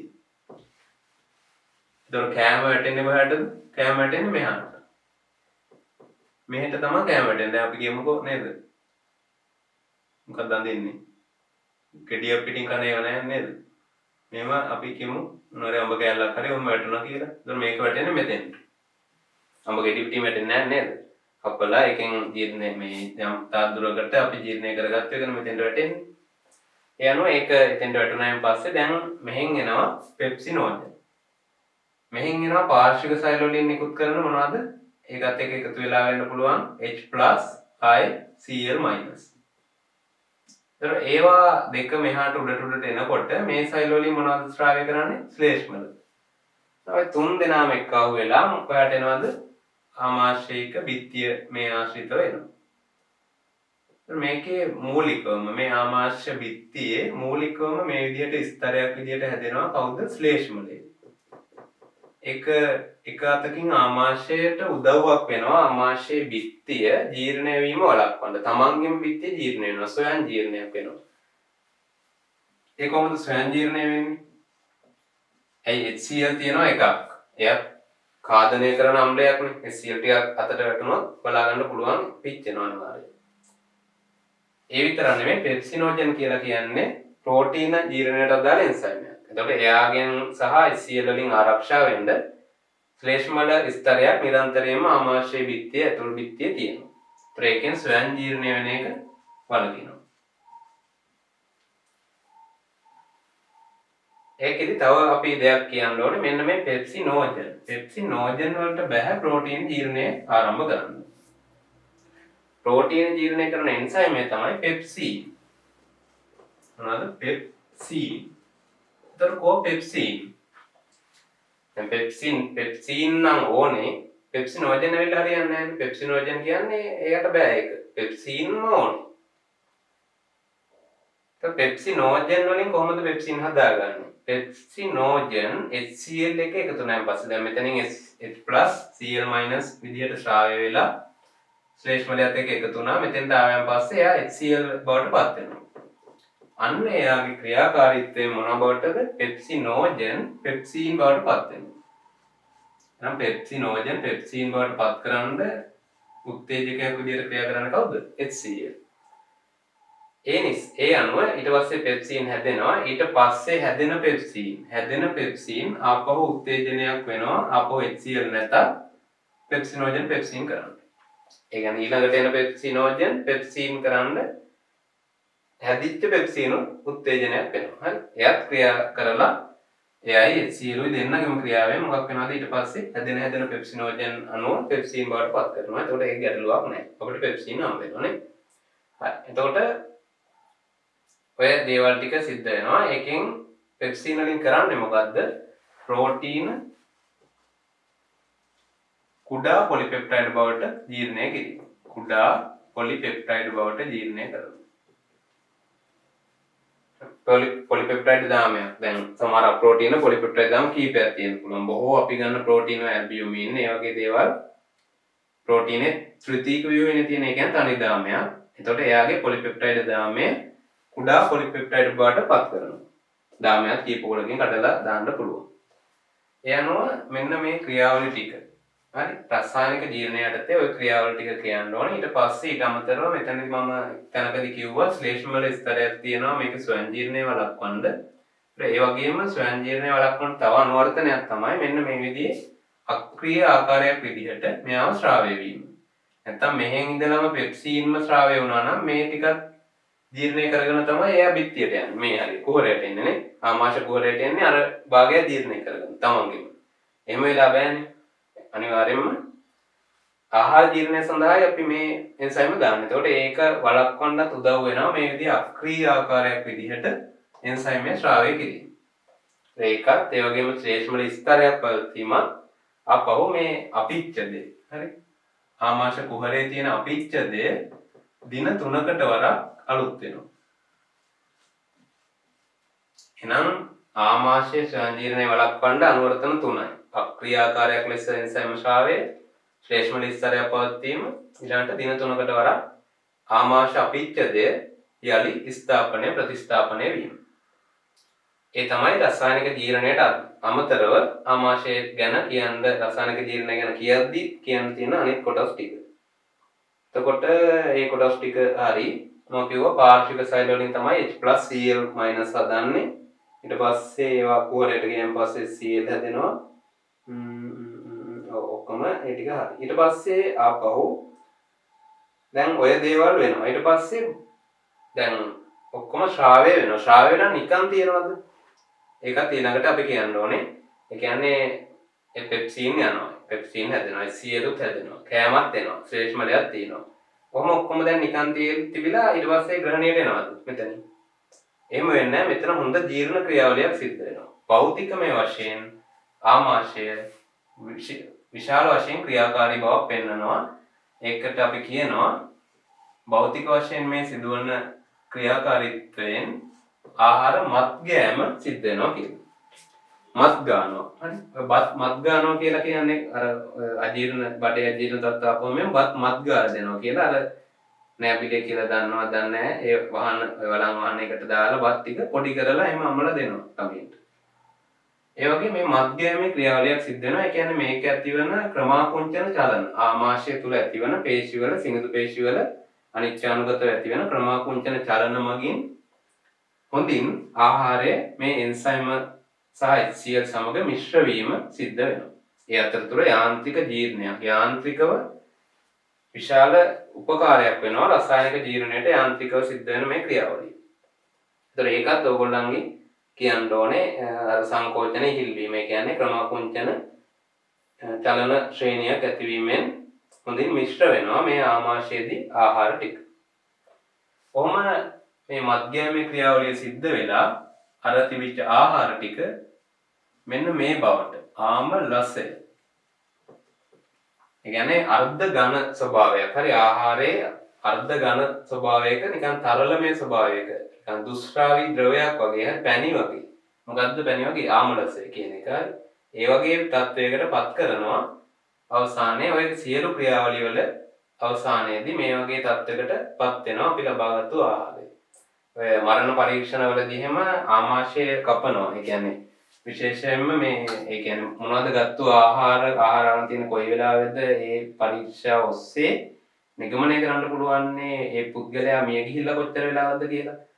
ඒ අනුව මුලින්ම විච්ඡේදනය කරන එක තමයි ආමාශය. මුල් අධීරයේදී විච්ඡේදනය කරනවා ආමාශය. විච්ඡේදනය කරලා බලනවා මොනවද මේකේ මෙයා අරන් තියෙන්නේ කියලා. එතකොට ඒ වෙලාවේදී ඒගොල්ලන් දැක ගන්න පුළුවන් වෙනවා ආමලශය ද්‍රවයක් වගේ මේක. හරි මේ මල් ඇතුලේ තියෙන නිකන් ලික්විඩ් එකක් ද්‍රවයක් වගේ තමයි ආහාර ටික එයාගේ තියෙන්නේ. ඒත් අන්නේ කතා ටික ඔයගොල්ලෝ කියන්න ඕනේ ආමාශයේ රසායනික ජීර්ණය විස්තර කරන්න આવුත්. හරි. ඒක පැහැදිලි ඇති කියලා මම හිතනවා. ඊට පස්සේ අපි ගන්නවා ආමාශයේ මොනවද කාර්යයන්. ආමාශයේ කාර්යයන් මොනවද කියලා බලනවා ඊළඟ. ආමාශයේ තියෙන කාර්යයන් ගත්තාම පළවෙනි එක තමයි ඒකේ ගබඩා කිරීමනේ. ආහාර ගබඩාව. తాවකාලික ආහාර ගබඩාවක් විදිහට ක්‍රියා කරනවා. ඒකට දායක වෙනවා එයාගේ තියෙන අර අභ්‍යන්තර බිත්තියේ තියෙන සංවලිත නැමුම් විශාල ප්‍රමාණයක් තිබීම සංවලිත වී තිබීම එයාට හේතුවක් වෙනවා මේ විදිහේ తాවකාලික ආහාර ගබඩාව. මේකද අපි කියනවා පැය 2ත් 6ත් අතර හරි 2 to 6 hours පැය 2ත් 6ක් අතර කාලයක් ආමාශයේ ආහාර තියෙනවා. හරි අඩුම ගානේ පැය 2ක්වත් තියෙනවා. අපි ගන්න කාබෝහයිඩ්‍රේට් වගේ ආහාර ප්‍රෝටීන් වගේ ආහාරයන් නම් ටිකක් වැඩි වෙලාවක් තියෙනවා. ඊළඟට දෙවෙනි එක තමයි ආහාරයේ භෞතික ජීර්ණය නැත්නම් යාන්ත්‍රික ජීර්ණය සිද්ධ කරනවා මොකක් මගින්ද මත්ගෑමේ ක්‍රියාවලියනේ මතකයි නේද ආහාරයේ මත්ගෑමේ ක්‍රියාවලිය අර පේශි වල තියෙන සංකෝචන හිල්වීමේ රිද්මයානුකූලව ඒක සිදුවීම නැත්නම් ක්‍රමාකුංචනයක් එතන සිදු වෙනවා ඒකෙන් උදව් වෙනවා යාන්ත්‍රික ජීර්ණයට භෞතික ජීර්ණය සිද්ධ වෙන්න අදාළ වන ආහාරවල ඊළඟ එක රසායනික ජීර්ණයක් සිද්ධ වෙනවා කාගේද ප්‍රෝටීන වල. ප්‍රෝටීන මොන බවටදපත් වෙන්නේ? කුඩා පොලිපෙප්ටයිඩ් බවට. ඒතර ඒක සිද්ධ වෙන්න දායක වෙන්නේ පෙප්සින්. පෙප්සින් කියන එන්සයිම් මගින් ප්‍රෝටීන කුඩා පොලිපෙප්ටයිඩ් බවට පත් වෙනවා. ඒක රසායනික ජීර්ණ ආකාරයක් වෙනවා. ඊට පස්සේ හතරවෙනි එක තමයි සමහරක් ද්‍රව්‍ය අවශෝෂණයට දායක වෙනවා. ඒකට උදාහරණයක් වෙනවා ජලය ඖෂධ වර්ග ඊට පස්සේ ආපහු මද්යසාර වගේ දේවල් ආමාශය තුලින්ම අවශෝෂණය වෙනවා. ඒකයි දැන් අපි දැන් බෙන්ඩෝල් පෙත්තක් බීපුවා වේදනානාශක වගේ ගොඩක් දේවල් ආමාශයේදීම අවශෝෂණය වෙනවා. ඒ කියන්නේ අපිට ඒවා ටක් ගාලා සහනය දැන් නැත්තම් අතන පැය දෙකක් ඉඳලා ඊට පස්සේ මේ කුඩාන්තරයට ගිහිල්ලා නම් ඒවා අවශෝෂණය වෙන්නේ නේද? පැය දෙක තුනකට පස්සේ තමයි සහනයක් එන්නේ. නමුත් එහෙම නෙමෙයි ගොඩක් ඔය මේ පේන් කිලර්ස් වේදනානාශකෙම ගත්තයින් පස්සේ ඉක්මන් සාහනයක් නේද? එහෙම ඇඩ්වර්ටයිස්මන්ට් එකක් දාන්න එහෙමනේ. ඉක්මන් සාහනයක් එනවා. ඒකට හේතුව ආමාශයෙන් නේ. ආමාශයට යද්දිම ආමාශයට අවශෝෂණය කර ගැනීමේ හැකියාවක් තියෙනවා. ඒ සමහර ඖෂධ වර්ග එහෙම. මද්යසාරත් එහෙම අවශෝෂණය කරනවා. ඊට පස්සේ ඊළඟ එක විදිහට අපිට ගන්න පුළුවන් ආමාශයෙන් දෙනවා ආරක්ෂාවක්. මේ ආරක්ෂාවට අපි කියනවා විශිෂ්ට නොවන ආරක්ෂාවක් කියලා. ඒ කියන්නේ ජීවියෙකුට විශේෂ කොටගත් ආරක්ෂාවක් නෙවෙයි ඕනෑම ව්‍යාධි ජනකයෙකුට එරෙහිව ක්‍රියා කරන ආරක්ෂාවක් විදිහට කාගෙන්ද HCl වලින්. ඇයි HCl තියෙනවනේ මේ ආමාශයේ. ආමාශය කිව්වේ පාරිශික ශෛල මගින් HCl හදනවා. ඒ මගින් හොඳ ආරක්ෂාවක් ලබා දෙනවා. මොකද ව්‍යාධි ජනකයෝ ජීවීන්ට ඉන්න බැරි පරිසරයක් එතන නිර්මාණය වෙනවා. pH කී කියලාද කියන්නේ 2 pH 2. තාම වැඩි ආම්ලික තත්ත්වයක්. හරි. එනිසා එතන විශිෂ්ට නොවන ආරක්ෂාවක් ලබා දෙනවා. ඊළඟට හෝමෝන ශ්‍රාවය සිද්ධ කරනවා මොනවාද? ગેස්ට්‍රින්. ગેස්ටික් නෙමෙයි ગેස්ට්‍රින්. ગેස්ට්‍රින් කියන හෝමෝනේ ශ්‍රාවය කිරීමත් ආමාශයෙන් සිද්ධ කරනවා. හරි. තව එකක් තමයි මේ ආහාරය ක්‍රමක්‍රමයෙන් ඒ කියන්නේ කොටස් විදියට දැන් ආමලසය හදනවනේ. ඒ හදපු ආමලසය කුඩා කොටස් විදියට නැත්නම් අපි කියනවා ඒවට කුඩා කොටස් විදින කියලා. විදිනවා. මේ විදිනවා ජෙට්. කියන්නේ අර චුස් ගාන විදිනවා. හරි. ඒ කියන්නේ අර පැකට් එක මොකක් හරි එකක් අපි අර කට් එකකින් ඉල් කරපුවම නේ කුඹලා පීඩනයක් විතර කට් එක විදින්නේ ඒවා. ඒ වගේ තමයි ආමාශයෙන් ග්‍රහණියට අපි අර කලින් රූප සටහන් කරද්දී මෙහෙම ආමාශය තියෙනවා. මෙහෙම තියෙනවනේ.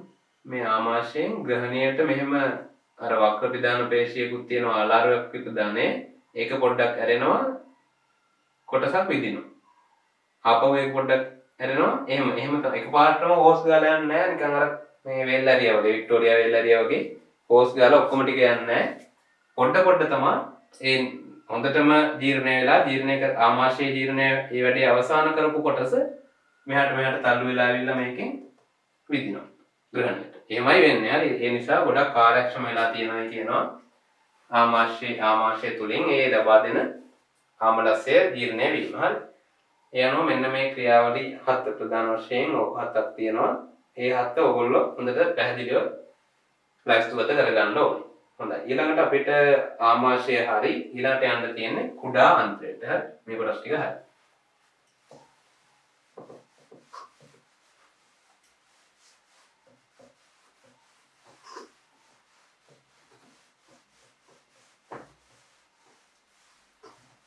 කුඩාන්ත්‍රයට ගියායින් පස්සේ කුඩාන්ත්‍රය මෙහෙමයි.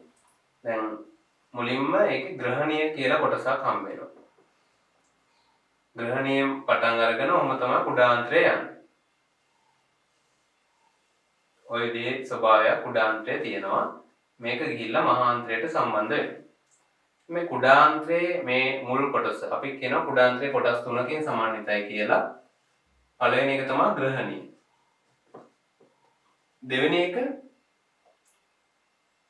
ශුන්‍යාන්ත්‍රිකය.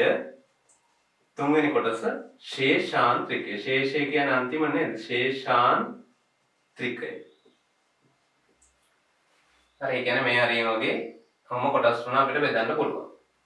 මේ ටික ශුන්‍යාන්ත්‍රිකය කියලා ගත්තොත් මම පාඩ කරපු ටික මේ ටික ශේෂාන්ත්‍රිකය වෙනවා. ඒ වගේ මේක ගොඩාක් ඒ ආහාර මාර්ගයේ දිගම කොටස මීටර් 2ක් මීටර් ගොඩක් දිග ක්‍රියාවලිය දිග අවයවයක් මේක.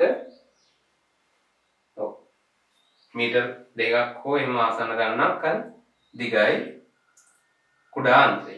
ඒකේ ප්‍රධාන කොටස් තුනක් තියෙනවා ග්‍රහණීය, ශුන්‍යාන්ත්‍රිකය හා ශේෂාන්ත්‍රිකය. හරි. එතකොට ග්‍රහණීය ලොකු දෙයක් නෑ. ආමාශයෙන් කෙලින්ම සම්බන්ධතාවයේ තියෙන ග්‍රහණියට එතෙන්දිත් අර ඕනනම් වක්‍ර පිදානය කියන්නේ ආලාර වක්‍ර පිදානයෙන් ආමාශයට සම්බන්ධ වෙලා තියෙනවා. ඒක මොන හැඩතිද? අපි කියන්නේ ඒකට C හැඩති. මේ C නේ. C හැඩති කොටසක් වෙනවා මේ ග්‍රහණිය. ඒතර මේ ග්‍රහණියට පස්සේ මේ කුඩාන්ත්‍රයේ මැද කොටස තමයි ශුන්‍යාන්ත්‍රිකය වෙන්නේ. ඊට පස්සේ ශේෂාන්ත්‍රිකය ගත්තයින් පස්සේ එයාගේ තුල තමයි ගොඩාක් වෙලාවට මේ අවශෝෂණ ක්‍රියාවලිය හැම සිද්ධ වෙන්නේ. ඒ කියන්නේ මේ හරියෙන් එන්සයිම දාලා තවදුරටත් ආහාරය ජීර්ණය කරනවා. මේ හරියදී තමයි බොහෝ දුරට අර අවශෝෂණය කරන්නේ. කියන අන්තිම හරියදී. ඒ නිසා එයා ගොඩක් වෙලාවට හොඳින් පෘෂ්ටික ශේෂ්ත්‍රඵලය වැඩි කරන් තියෙනවා. හරියට අර ආමාශය වගේම අභ්‍යන්තර බිත්තිය බැලුවොත් මෙන්න මේ වගේ ස්වභාවයක් ඒ අභ්‍යන්තර බිත්තියේ පේන්න තියෙනවා. කොහොම හරිද? විශාල වශයෙන් මෙහෙම නැමුම් ඇති වෙච්ච ව්‍යුහයක් විදිහට දකින්න පුළුවන්. එතකොට ස්ථිර මේ විදිහට නැමුම්, ස්ථිර වෘත්තාකාර නැමුම් තියෙනවායි කියනවා. ඒ නැමුම් වල තවදුරටත් ඇති වෙච්ච නැමුම් විදිහට අංගුලිකා තියෙනවායි කියනවා. ඒ අංගුලිකාවක තියෙන තනිසෛලීය මෙහෙම ප්‍රසර ලෙස සුද්‍ර අංගුලිකාවක් තියෙනවායි කියලා අන්තිමට කියනවා. ඒ තරම් හොඳ පෘෂ්ටික ශේෂ්ත්‍රඵලයක් මේ කුඩා ශේෂාන්ත්‍රිකයේ විශේෂ වශයෙන් අනිත් තියෙනවා යම් තාක් දුරකට. ග්‍රහණීය ශුන්‍යාන්ත්‍රිකය ගත්තහම උනා ග්‍රහණීය නම් ගොඩක් වෙලාවට එහෙම සංවලිත ව්‍යුහයක් නෙමෙයි. නමුත් ශුන්‍යාන්ත්‍රිකයේ තියෙනවා ටිකක් දුරට හොඳින්ම දැක ගන්න පුළුවන් වෙනවා අවසාන කොටසේදී. හොඳින් පෘෂ්ඨ වර්ගඵලය වැඩි වෙලා මේ විදිහේ නැමුම් ඇති වෙච්ච ව්‍යුහයක් විදිහට. ඒ ටික අපි කියන්න ඕනේ. ඊට පස්සේ අපි එන්නේ කුඩා අන්ත්‍රය තුලදී කොහොමද රසායනික ජීර්ණය සිද්ධ වෙන්නේ කියලා. මේකෙදී මේ ග්‍රහණය කියන්නේ මුල් කොටසෙන් විශාල වශයෙන් මේකට එන්සයිම ශ්‍රාවය වෙනවා. වර්ග දෙකක්. හරි පාරවල් දෙකකින් ශ්‍රාවය වෙනවා එන්සයිම. එකපාරක් තමයි මේ ග්‍රහණී නැම්මෙම තියෙනා වූ එක්තරා ව්‍යුහයක්. මෙන්න මේ විදිහේ ව්‍යුහයක් තියෙනවා.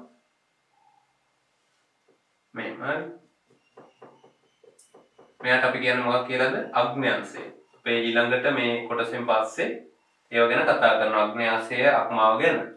අග්න්‍යාංශය සම්බන්ධයි ග්‍රහණයට. එනවා මේකෙන් දානවා අග්න්‍යාංශයක යුෂ. යුෂ දානවා යුෂ. ඒ විතරක් නෙමෙයි ග්‍රහණී බිත්තිය මේ ග්‍රහණීය අයිති වෙන්නේ අන්ත්‍රයටනේ. ඒතර ග්‍රහණී බිත්තිය මගින් ආන්ත්‍රික යුෂ. මොනවාද? ආන්ත්‍රික යුෂ. කියන ඔන්න ඔය යුෂ දෙකම. ඒවා ගොඩක් වෙලාවට එන්සයිම රාශියකින් සමන්විත යුෂ. ආහාරයට යන එනමන් නැහැ වගේනේ. එන්සයිම ගානකින් එයාට පහර දෙනවා. එහෙම පාර දීලා මේ හරියට එනකොට හොඳ අවශෝෂණය කරගැනීමේ මට්ටමකට ඒ අපි ගන්න ආහාරය සකස් වෙනවා. එතකොට මෙතෙන්දී එන්නේ මොනවද? ආමලසය. ආමලසය එන්නේ. එතකොට ආමලසය ප්‍රධාන වැඩක් තමයි ඒක ආම්ලිකයි. යනවා මේ යුෂ මගින් ඒක උදාසීන කිරීමක් සිද්ධ කරනවා. මොකද නැත්තම් අර pH 2ක විතර ඉඳන් එන එක මේ පටකෝෂයේ දියොත් මේ පටකත් විනාශ වෙනවා. ඒ නිසා ආමාශය වලට වැඩ ගිහලා තියෙන නමුත් මේවා වැඩ ගිහලා නැහැ. ඒ නිසා ඒ මූලිකවම ඒ යුෂ මගින් ආමලසය උදාසීන කිරීමක් මෙතෙන්දී සිද්ධ වෙනවා. හරි. එනවා අපි දැන් ටිකක් බලන්න ඕනේ යුෂ වර්ග මොනවද කියන එක. හරි. ඒ යුෂ මොනවද කියන එක බලමු. ඊට පස්සේ මම මේක කොටස් දෙකකට බෙදනවා. අග්න්‍යාශයික යුෂ, ආන්ත්‍රික යුෂ. මේ එන්සයිම ටික ළමයි හොඳට පාඩම් කරගන්න ඕනේ. පටල ගන්න නැති වෙන්න හොඳ මතකයක් තියෙන්න ඕනේ. ආන්ත්‍රික යුෂ මොනවද? අග්න්‍යාශයික යුෂ මොනවද කියන එක ගැන. හරි. ඒවා පටල ගන්න එපා. මම මුලින්ම ලියනවා අග්න්‍යාශයෙන් එන යුෂ මොනවද කියන එක. ට්‍රිප්සින්, කයිමොට්‍රිප්සින්,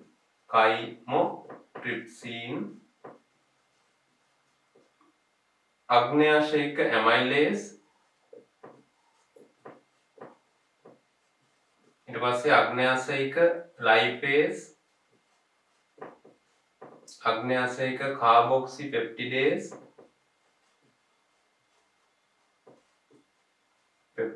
අග්න්‍යාශයික නියුක්ලියස් කියන මෙන්න මේ ටික ශ්‍රාවය වෙනවා අග්න්‍යාශයෙන්. බලමු අපෝලිස් ටික හරියද කියලා. ආන්ත්‍රික යුෂයෙන් ශ්‍රාවය වෙනවා මෙන්න මේ වගේ කට්ටිය. ඩයිසැකරයිඩේස්. එන්සයිමනේ ඒවා හැම එකම ඒස් කියලා එකෙන් තමයි ඉවරන්නේ. ඩයිපෙප්ටයිඩේස්. ඊට පස්සේ කාබොක්සි පෙප්ටිඩේස්. ඇමයිනෝපෙප්ටයිඩේස්.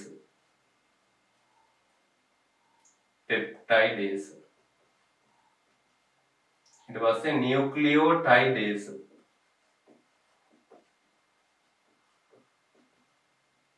ඊට පස්සේ නියුක්ලියෝසයිඩේස්. ටයිඩේස් වලින් පස්සේ සයිඩේස්. ආපහු ෆොස්ෆොටේස්. හරි. එතකොට මෙතන ආග්නේයාශයක විශේෂයෙන් ප්‍රධාන වශයෙන් සමන්විත වෙනවා 6ක්. එන්සයිම 6ක් සමන්විත වෙනවා. ඊට අමතරව මෙයාගෙන් එනවා බයිකාබනේට් අයන. බයිකාබනේට් අයනත් එනවා. ඊට පස්සේ ආන්ත්‍රික විශේෂයෙන් ප්‍රධාන වශයෙන් 7ක්. එන්සයිම 7ක් සමන්විත වෙනවා. ඒ එන්සයිම 7 ඔය විදිහයි. හරි. මෙන්න මේ එන්සයිම කොතනින්ද එන්නේ? මෙතනින් එනවා අග්න්‍යාශයක ටික, මෙතනින් එනවා ආන්ත්‍රික ටික. ඔය ටිකත් එක්ක එකතු වෙලා ආහාරය විශාල වශයෙන් මොකක් වෙනවද? රසායනික ජීර්ණයටපත් වෙනවා. ඒතර මේ හරහා කුඩාන්ත්‍රය හරහා කොහොමද ආහාර ගමන් කරන්නේ? අර පොදු ක්‍රියාවලිය හරහා මොන චලනද? ක්‍රමාකුංචන චලන. කුඩාන්ත්‍රයත් එක්තරා තැනක් තමයි ක්‍රමාකුංචන චලන හොඳින්ම පැවතින ස්ථානයක් විදිහට අපිට ගන්න පුළුවන් වෙනවා. එතකොට ජීර්ණ එන්සයිම හරි නේද? බලන්න. ඩයිසැකරයිඩේස්, ඩයිපෙප්ටයිඩේස්, ඊට පස්සේ කාබොක්සිපෙප්ටිඩේස්, ඇමයිනෝපෙප්ටිඩේස්, නියුක්ලියෝටයිඩේස්, සයිඩේස් සහ ෆොස්ෆේටේස් ඒවා මගින් කුහරයට ශ්‍රාවය කරනවා. ඒ වගේම සමහරක් ඒවා මේ පෘෂ්ඨයේ තියෙනවා. ඒ කියන්නේ ඔය ආන්ත්‍රික කට්ටිය ගත්තාම ග්‍රහණී බිත්තියෙන්නේ. එතකොට ඒවා සමහර ඒවා කුහරයට මෙහෙම ශ්‍රාවය කරනවා. කොහොමද? සමහරක් ඒවා බිත්තිය මත තියෙනවා. දැන් ගැටලුවක් නැහැනේ. ආහාරය යන්නේ ගෑවිගෙන යනවානේ. එතකොට ඒ මිශ්‍ර වීම සිද්ධ වෙනවා. ඊට පස්සේ ග්‍රහණීය මගින් තව එකක් තියෙනවා ග්‍රහණීය. මෙයා මගින් හෝමෝන දෙකක් ශ්‍රාවය කරනවා. හරි? හෝමෝන දෙකක්. එකක් කොලිසිස්ටෝකයිනින් සහ සික්‍රටින්. සොක්‍රටිස් වගේ නේ සික්‍රටින් කොලිසිස්ටෝකයිනින්. ඔන්න ඔය හෝමෝන දෙක හේතු වෙනවා අග්න්‍යාශයික යුෂ ශ්‍රාවය සහ පිත්තාශයික යුෂ ශ්‍රාවය නිපදවීමට. ඒ කියන්නේ නිදහස් කිරීමට. මෙතන තියෙනවා පිත්තාශය කියලා එකකුත්. ඒකත් සම්බන්ධ වෙන්නේ මේකට. මේ අග්න්‍යාශයික ප්‍රණාලයට සම්බන්ධයි පිත්තාශයේ තියෙන ප්‍රණාලයක්. ඒතර ඒකෙන් පිත්ත නිපදවන්න පිත්තාශය නෙමෙයි. නම ඒ වගේ වුණාට නමෙන් හිතනවා පිත්තාශය මගින් තමයි පිත්ත නිපදවන්න කියලා නෑ. පිත්ත නිපදවන්නේ අක්මාව. ඒවා හොඳට පටල ගන්න නැතුව මතක තියාගන්න ඕනේ. ඒ මගින් නිපදවන පිත්ත එන්නේ මෙතෙන්ට. එතකොට මේ හෝමෝන දෙකෙන් ග්‍රහණීය මගින් මේ නිපදවන හෝමෝන දෙකෙන් උත්තේජනය වෙනවා මෙන්න මේ අග්න්‍යාශයික යුෂය සහ පිත්තාශයික යුෂය නිදහස් කිරීම. ඒකත් මේ රසායනික ජීර්ණයට අදාළ හින්දා කියන්න ඕනේ. ඊට පස්සේ අග්න්‍යාශයික යුෂ ගත්තොත් බලන්න හරියද කියලා. ට්‍රිප්සින්, කයිමෝට්‍රිප්සින්, අග්න්‍යාශයික ඇමයිලේස්, ඊට පස්සේ අග්න්‍යාශයික කාබොක්සිපෙප්ටිඩේස් එක තියෙනවා. අග්න්‍යාශයික නියුක්ලියස් එකක් තියෙනවා. සහ ලයිපේස් එකක් තියෙනවා. හරි. ඊට පස්සේ ග්‍රහණය නිදහස් කරනවා පිත්තාශය තුල ගබඩා කරලා තියෙනවා. පිත්තෙහි අඩංගු වෙන්නේ මොනවද? දැන් පිත්තුෂයත් එනවනේ මෙතෙන්දී. පිත්ත කොහෙන්ද නිපදවනවා කිව්වේ? අක්මාවෙන්. අක්මාවෙන් නිපදවනවා ගබඩා කරනවා මොකේද? පිත්තාශය. ඒකේ අන්තර්ගත වෙනවා පිත් ලවණ. මොන ලවණද? පිත් ලවණ අන්තර්ගත වෙනවා. ඒක මේද ජීර්ණයේදී මේද තෛලෝදීකරණයට වැදගත්. ඒවා මොනවද කියන එක පොඩ්ඩක් විස්තර කරනවා ඉස්සරහදී. මොකද තෛලෝදීකරණය කියන්නේ මොකක්ද කියන එක විස්තර කරනවා ඉස්සරහදී. ඒක ගැන ගැටලුවක් කරගන්න එපා. වෙන ක්‍රියාවලිය මෙතෙන්දී ඔයගොල්ලෝ කියන්න ඕනේ අක්මාවෙන් නිපදවන පිත්ත తాවකාලිකව ගබඩා කරනවා පිත්තාශයේදී. ඒක සමන්විත වෙන්නේ පිත් ලවණ වලින්. ඒක උදව් වෙනවා මේද තෛලෝදීකරණය කරන්න. හරි ඊට පස්සේ ඒ ටික තමයි තියෙන්නේ. එතකොට ඔය විදිහට ඔය සියල්ලගේම එකතු වෙන්නේ. බයිකාබනේට් එනවා කියලාත් කිව්වා. බයිකාබනේට් ප්‍රධාන හේතුවක් කරගන්නවා කවුරු උදාසීන කරන්නද? අර එන බාෂ්මික ආම්ලසේ උදාසීන කරන්න. මොකද බයිකාබනේට් කියන්නේ බාෂ්මික ද්‍රව්‍යයක්නේ. ඒතර ඔන්න ඔය කරුණු ටික ඔයගොල්ලෝ ආන්ත්‍රික අන්තරයේ සිදුවන රසායනික ජීර්ණය කිව්වොත් ඔය කරුණු ටික කියන්න ඕනේ. තව මේකට සම්පූර්ණ කරන්න අන්ත්‍රයේ සිදුවන රසායනික ජීර්ණය කියලා ආවොත් මේ ටික විතරක්ම මදි. තව සම්පූර්ණ කරන්න දෙයක් තියෙනවා. ඒ තමයි මේ එක් එන්සයිමෙන් මොනවද ජීර්ණය කරන්න කියන එක. ඒක අපි කිව්වේ නෑ මෙතනදී. මෙතනදී කිව්වේ මෙහෙම ව්‍යුහය තියෙනවා. ඊට පස්සේ මේකට ආන්ත්‍රික යුෂය ශ්‍රාවය වෙනවා, අග්න්‍යාශයික යුෂය ශ්‍රාවය වෙනවා. ඒවේ අන්තර්ගතයේ එන්සයිම් මොනවද? ආම්ලසේ උදාසීන කරන කතාව. ඊට පස්සේ මේ හෝමෝන දෙකෙන් අරව ශ්‍රාවය කිරීම උත්තේජනය කරනවා කිව්වා. ඊළඟට පිත ගැන කිව්වා. එතරම් කිව්වේ මේ එක් එන්සයිම් මොනවටද ඒකත් අදාළ වෙනවා. හරියට ඔයගොල්ලෝ ජීර්ණය ගැන කියනවා.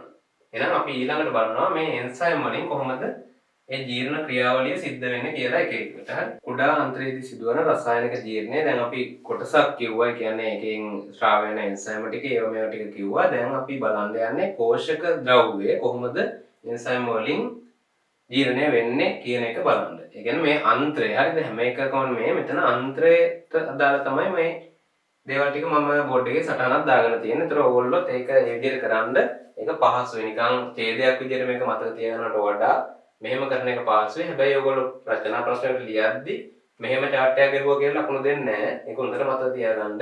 ලියනකොට අනිවාර්යෙන් ඡේද විදිහට මේ කරුණු ටික ඡේද විදිහට කල්පනා කරලා යන්න. ඒක පුළුවන්. කාබෝහයිඩ්‍රේට් ජීර්ණය සිදුවන්නේ කොහොමද? පොලිසැකරයිඩ් ඩයිසැකරයිඩ් බවට පත් වෙනවා. මෙන්න මේ කියන එන්සයිම් එක. ඒ විදිහට ඡේද ඇදලා ලියන්න ඕනේ රචනා ප්‍රශ්නයක දෙනකොට. ඒකද මෙහෙම වගු ගහලා එහෙම කරන්නේ නැහැ. හරි. ඒතර වැරදි. ඒකෙදි දැන් අපි කියනවා ඊට පස්සේ තව එකක් අමතක වෙන්න කලින් මම කියන්නේ මේකේ මම දානවා පොඩි නිබන්ධනය. කියන්නේ ඔයගොල්ලන්ට උදව්වක් වෙන්න පොඩි ටියුට් එකක් දානවා. මේ සියලුම ඒ කියන්නේ මේ අන්ත්‍රය විතරනේ. මුඛයේ ඉඳලා මහා අන්ත්‍රයට යනකම් ඒ සියලු කොටස් වලදී සිද්ධ වෙන ජීර්ණය මම chart එකක් දානවා. ඒකත් ඔයගොල්ලෝ වීඩියෝ එක බැලුවාන් පස්සේ වීඩියෝ එක හම්බ වෙන කට්ටියට ඒකත් හම්බ වෙනවා. හරි. ෆ්‍රී හම්බ වෙනවා. කාබෝහයිඩ්‍රේට් ජීර්ණයට අපි දන්නවා අපිට මතක් කරලා බලපුවම මොකද්ද දාන්න පුළුවන් එන්සයිම් මේ. ඇයි ඇමයිලේස් අග්න්‍යාසයික ඇමයිලේස් මෙතෙන්දී දායක වෙනවා කාබෝහයිඩ්‍රේට් ජීර්ණයට නේද? ඒකෙන් ඩයිසැකරයිඩ් බවට පත් වෙනවා. කවුද? පොලිසැකරයිඩ් ඩයිසැකරයිඩ් බවට පත් වෙනවා. විශාල අණු පොලිසැකරයිඩ් කියන මහා අණු මේ දහස් ගාණක් බැඳිලා තියෙන අණු මේ මොනවද? ග්ලූකෝස් දහස් ගාණක් බැඳිලා තියෙනවා. ඒ අණු ඒවා ඩයිසැකරයිඩ් දෙකේ කැලි බවට පත් වෙනවා. ඩයිසැකරයිඩ් මොනොසැකරයිඩ් බවට පත් කරන්න ගන්න ඉන්න එන්සයිම් එක ඩයිසැකරයිඩේස. මතකද අර ආන්ත්‍රිකයේ අපි ලිව්වේ ඩයිසැකරයිඩේස. වලින් ඩයිසැකරයිඩ් මොනොසැකරයිඩ් බවට පත් කරනවා. ඩයිසැකරයිඩේස වල ඩයිසැකරයිඩ් කිව්වම ඕගොල්ලන්ට හොඳට මේවා ගැන අවධානයෙන් ඉන්න ළමයෙකුට නම් මතක් වෙනවා. ඩයිසැකරයිඩ් වර්ග තුනක් තියෙනවා. සුක්‍රෝස්, මෝල්ටෝස්, ලැක්ටෝස් කියලා. ඒවට අදාළ එක එකට අදාළ එන්සයිම් තියෙනවා. සුක්‍රේස්, මෝල්ටේස්. ඒ තුනම කාණ්ඩයක් විදිහට තමයි ඩයිසැකරයිඩේස කියන්නේ. ඊළඟ ප්‍රෝටීන වල ජීර්ණය ගත්තයින් පස්සේ කුඩා පොලිපෙප්ටයිඩ් වඩා කුඩා පොලිපෙප්ටයිඩ් බවට පත් වෙනවා. ඒතර කොහෙන්ද කුඩා පොලිපෙප්ටයිඩ් ආවේ? ඇයි ආමාශයේදී ප්‍රෝටීන කුඩා පොලිපෙප්ටයිඩ් බවට පත් කරා. එතනින් එහාට ඇමයිනෝ අම්ල වෙන්න එපා අවශෝෂණය කරන්න. ඒ දක්වා ගියේ නැහැ. මෙතෙන්ට එනකන් එයාට ලොකු දේවල් තව ගොඩක් තිබුණනේ වැඩ කරන්න.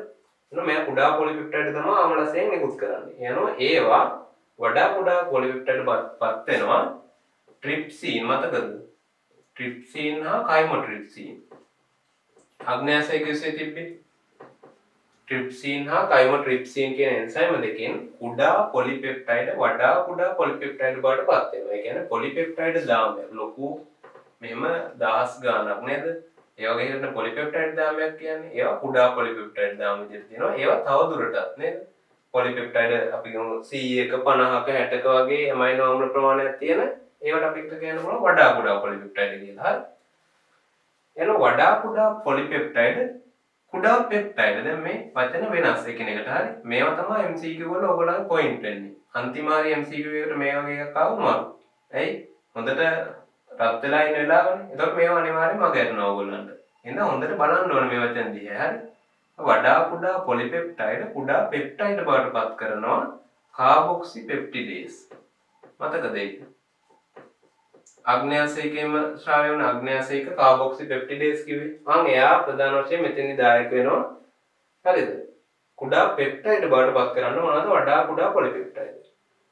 දැන් තවමත් අපිට ඇමයිනෝ අම්ල හම්බුන්නේ නැහැ. දැන් තමයි ඇමයිනෝ අම්ල හම්බෙන්නේ. මේකෙදි විවිධ දායක වෙනවා. ඇමයිනෝ පෙප්ටයිඩේස් මතකනේ? ඇමයිනෝ ආන්ත්‍රික විශේෂ තිබ්බේ ඇමයිනෝ පෙප්ටයිඩේස්. ඊළඟට ඩයිපෙප්ටයිඩේස් එහෙමත් තිබ්බනේ. හරි. ඊට පස්සේ කාබොක්සි පෙප්ටිඩේස්. ඩයිපෙප්ටයිඩේස් ඊට පස්සේ කාබොක්සි පෙප්ටිඩේස්. යමන් හරියට පැහැදිලිව කියන්න පැහැදිලි නැතුව ඇති. නමුත් අහගෙන හොඳට ඒවා ටික සම්පූර්ණ කරගන්න මේ ටික ඔයගොල්ලෝ රිසෝස් බුක් එකේ පැහැදිලිව දීලා තියෙනවා. මෙතනදී වඩා පැහැදිලි කිරීමක් තමයි මම මේ කරන්නේ. ඒවා ටික වෙනම අරගෙන හරි. එතන මේ දක්වා වෙනවා. එතකොට එතෙන්දී අපිට හම් වෙනවා ඇමයිනෝ අම්ල. හරි. එතකොට බලන්න ලොකු ක්‍රියාවලියක් කියන්නේ එන්සයිම ගණනාවක දායකත්වයක් අවශ්‍යයි ප්‍රෝටීන ජීර්ණයට නේද? ඒක ටිකක් ලොකු අණුවක් නිසා. ඊට පස්සේ මේද ගෝලිකා බවට පත් කරනවා. එක මූලික මේදේදී මූලිකව සිද්ධ කරන්නේ ඒක. එයා මේද ගෝලිකා බවට පත් කරනවා කවුරු මගින්ද? පිත් ලවණ මගින්. ඒ ක්‍රියාවට අපි කියන්නේ මොකක් කියලාද? තෛලෝදීකරණය. මේක තමයි තෛලෝදීකරණය කියන්නේ. මේද තෛලෝදීකරණය. ඊට පස්සේ ඒ ලැබිච්ච මේද ගෝලිකාවල අන්තර්ගත වෙන මේදය මොනවා මගින්ද? ලයිපේස් මගින්. අග්න්‍යාසයික ලයිපේස්. මගින් මොනවාද? ග්ලිසරෝල්, මේද අම්ල සහ මොනොග්ලිසරයිඩ් බවට පත් කරනවා. ඒක මොකක්ද මේ මොනොග්ලිසරයිඩ් කියන්නේ? ඇයි ට්‍රයිග්ලිසරයිඩ් කියලා જાතියක් තිබ්බනේ. ග්ලිසරෝල් අණුවකට මේද අම්ල 3ක් බැඳුනාම ට්‍රයිග්ලිසරයිඩ් වුණා. එකක් බැඳුනාම ඒක මොනොග්ලිසරයිඩ්. හරි. ඒතර පොඩි අණුවක් ඒ මේද ආම්ල ග්ලිසරෝල් බවටමපත් වෙන්නේ නැතුව මොනොග්ලිසරයිඩ් වලින් තව ශෝෂණය සිද්ධ කරනවා. ඒකයි ඒක විශේෂයෙන් දක්වන්නේ. මේදයත් හරි මේදයක් ජීර්ණය වුණා, ප්‍රෝටීනක් ජීර්ණය වුණා, කාබෝහයිඩ්‍රේට් ජීර්ණය වුණා. දැන් නියුක්ලික් අම්ල ජීර්ණය වෙන්නේ කොහොමද කියලා බලනවා. නියුක්ලික් අම්ල වර්ග දෙකයි. ඒකෙදී වර්ග දෙකට අදාළව DNA RNA මොනවා මගින්ද? අග්න්‍යාශයික නියුක්ලියේස් මතකද? නියුක්ලියේස්.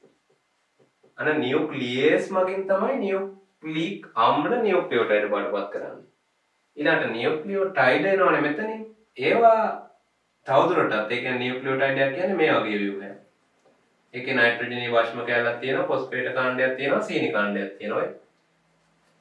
මේවා අපව කඩලා දානවා. මේක තවදුරටත් කඩනවා මෙතනින්. ඒක කරන්නේ මෙන්න මේ එන්සයිම නියුක්ලියෝටයිඩේස්. මතකද ඒක? කොහෙද ඒක තිබුණේ? ආන්ත්‍රික යුස්සේ තිබුණා නියුක්ලියෝටයිඩේස්. ඊට පස්සේ නියුක්ලියෝසයිඩේස් නේද? එක තැනකින් වෙනස් වෙනවා. නියුක්ලියෝසයිඩේ කියන්නේ ෆොස්ෆේට කැලල නැතුව. ඊට පස්සේ අවසානයේ ෆොස්ෆොටේස් කියන එන්සයිම් වර්ග වලින් නියුක්ලියෝටයිඩයක් තවදුරටත් බිඳ හෙදනවා කැලි වලට. ඔන්න ඔය ක්‍රියාවල ටික මේ එන්සයිම් ටික හරියට දාගන්න සහ ඒ එන්සයිමෙන් සිද්ධ වෙන ක්‍රියාවලිය ඔයගොල්ලන්ට පැහැදිලි අවබෝධයක් තියෙන්න ඕනේ. ඒක යෝගගත වෙන්න පුළුවන්, MCQ වෙන්න පුළුවන්, තනි රචනා ප්‍රශ්නයක් එන්නත් පුළුවන්. කුඩාන්ත්‍රයේදී සිදුවන රසායනික ජීර්ණය පැහැදිලි කරන්න කියලා. ඒකට හිතන්න මේ පොයින්ට් එක ඔයගොල්ලන්ට පැහැදිලි නෑ. යම්කිසි ළමයෙකුට ඒ ලකුණු ටික ස්ථිරවම ලැබෙනවා නේ. ස්ථිරව ලොකු මහන්සියක් වෙන්න ඕනේ නෑනේ. මේ ටික පාඩම් කරගන්න පුළුවන් නම් ඒක ස්ථිරවම ඔයගොල්ලන්ට ලැබෙනවා. මේ පොයින්ට් වෙන්නේ මේවට. පොලිසැකරයිඩ්, ඩයිසැකරයිඩ් එක පොලිසැකරයිඩ් එක පොයින්ට් එකයි, ඩයිසැකරයිඩ් එක පොයින්ට් එකයි, අග්නැසික් MLS කියනකොට එක පොයින්ට් එකයි. එහෙමනේ පොයින්ට් වෙන්නේ මේ වගේ රචනා ප්‍රශ්නයක් ආවොත්. ඉතින් අනිවාර්යෙන් ඒක හදාගන්න හරියට. ඒක හදාගෙන මේ වගේ ප්‍රශ්නයක් ආවොත් කල්වම අර කියනවා නේද අපි අර කියන්නේ වාසනාව පැදුනා වගේ. හරි. එහෙනම් ඒ කොටස ඉවරයි. ඊළඟට අවශෝෂණය. දැන් ජීර්ණය හරි. ඔයිට වඩා ලොකුවට ඉතින් ජීර්ණයක් වෙන්නේ නැහැ ආහාර ජීර්ණ පද්ධතියේ. ඔය එන්සයිම් ටික ගෙවුවයන් පස්සේ සෑහෙන දුරට ආහාරය ජීර්ණය වෙනවා. ජීර්ණය කරගන්න අවශ්‍ය කොටස් ටික ඔක්කොම අපිට වෙන වෙනම හම්බ වෙනවා. ඊට පස්සේ අපිට තියෙන්නේ අවශෝෂණය කරගන්න. මම කිව්වා අවශෝෂණය ප්‍රධාන වශයෙන් කුඩා ආන්ත්‍රයේ තමයි සිද්ධ වෙන්නේ. ඒ කුඩා ආන්ත්‍රය ගත්තයින් පස්සේ මෙන්න මේ වගේ ස්වභාවයක් තමයි තියෙන්නේ. එනේ අභ්‍යන්තරය ගොඩාක් සමවලිත වෙලා රැලි සහිතයි, නැමුම් සහිතයි. මෙහෙම කුඩාන්ත්‍රය කපල බැලුවොත් ඔහොම ස්වභාවයක් තමයි තියෙන්නේ. කුඩා මේ සිදුරක් තියෙන යට එන්න හරි. ආහාරයට එන්න කුඩා සිදුරක්. ඒතකොට ඒක නිකන් තෙරපිලා වගේ එන්නේ. එන්නේ කොහොමද? ක්‍රමාකුංචන චලන වගේ. ඒතර මෙහෙම ගොඩක් රැලි සහිත වෙලා, නැමුම් සහිත වෙලා තියෙනවා. ඒතර ඒකක් අපි වෙන් කරලා මෙහෙම ඇන්දොත් කුඩාන්ත්‍රයේ මේ බිත්තිය තිබුණොත් මේ තියෙන එකේ මේ නැමුමක් කියලා හිතන්නකො. මොන වෙලා තියෙනවද කියලා කිව්වේ ඝන ස්ථිර නැමුම. හරි. මට මේක නම් කරන්න පුළුවන් මේක ඝන ස්ථිර නැමුමක් කියලා. ඝන ස්ථිර නැමුම.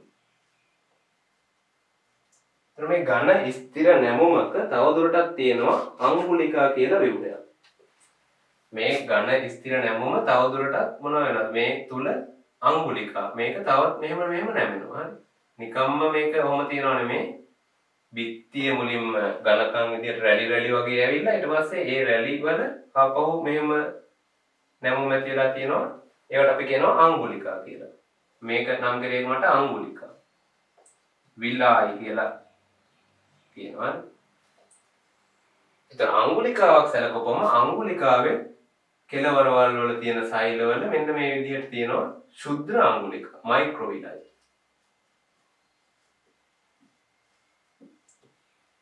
එතකොට බලන්න කොච්චර මේකේ මේ ක්ෂේත්‍රඵලය වැඩි වෙන්න කොච්චර විදිහේ සංවනිත බවක් තියෙනවද කියලා නේද?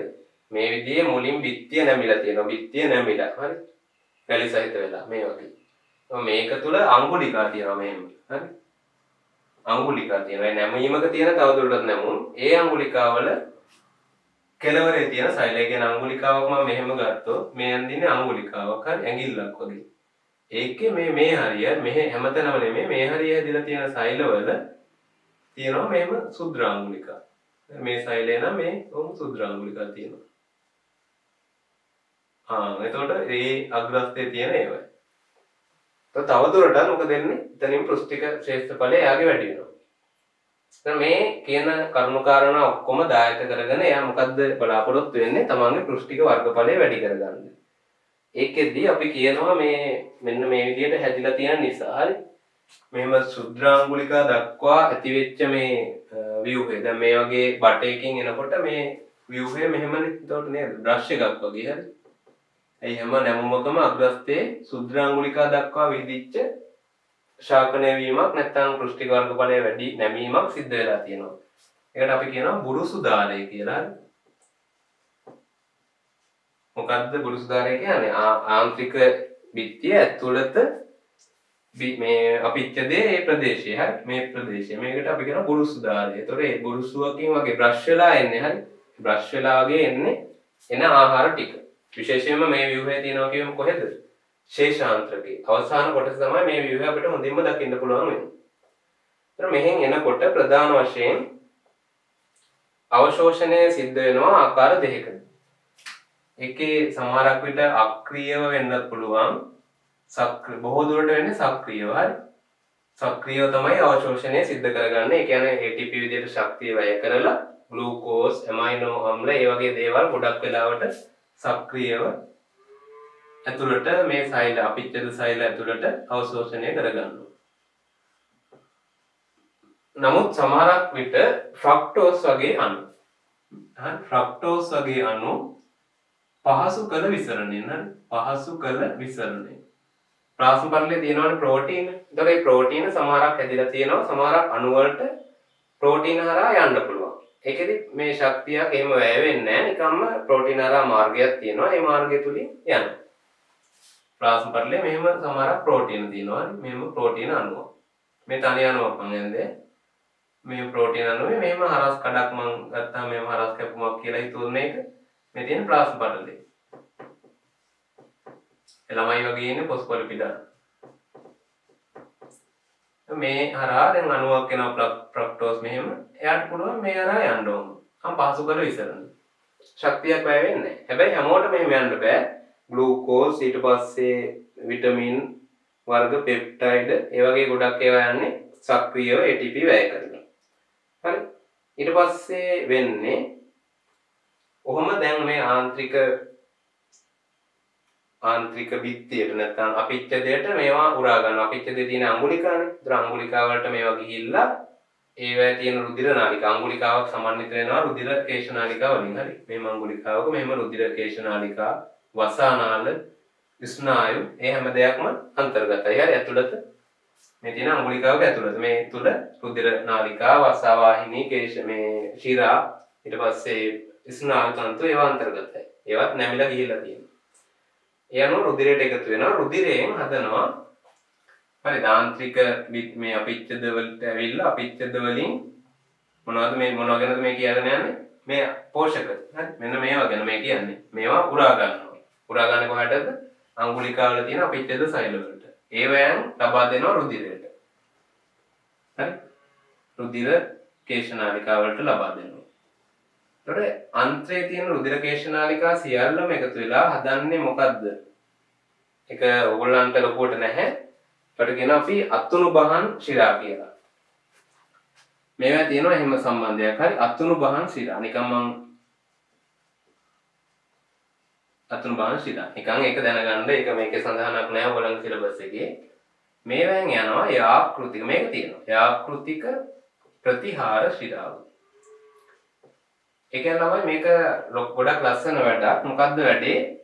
අපි ආහාර මාර්ගයේ ලබා ගන්නා වූ සියලුම ආහාර වර්ග යන්නේ යාකෘතික ප්‍රතිහාර ශිරාවට. යාකෘතික ප්‍රතිහාර ශිරාව හරහා කොහෙටද යන්නේ? යාකෘතියට. ඒ කියන්නේ ගමක් නෙමේක. යාකෘතිය කියන්නේ අක්මාව.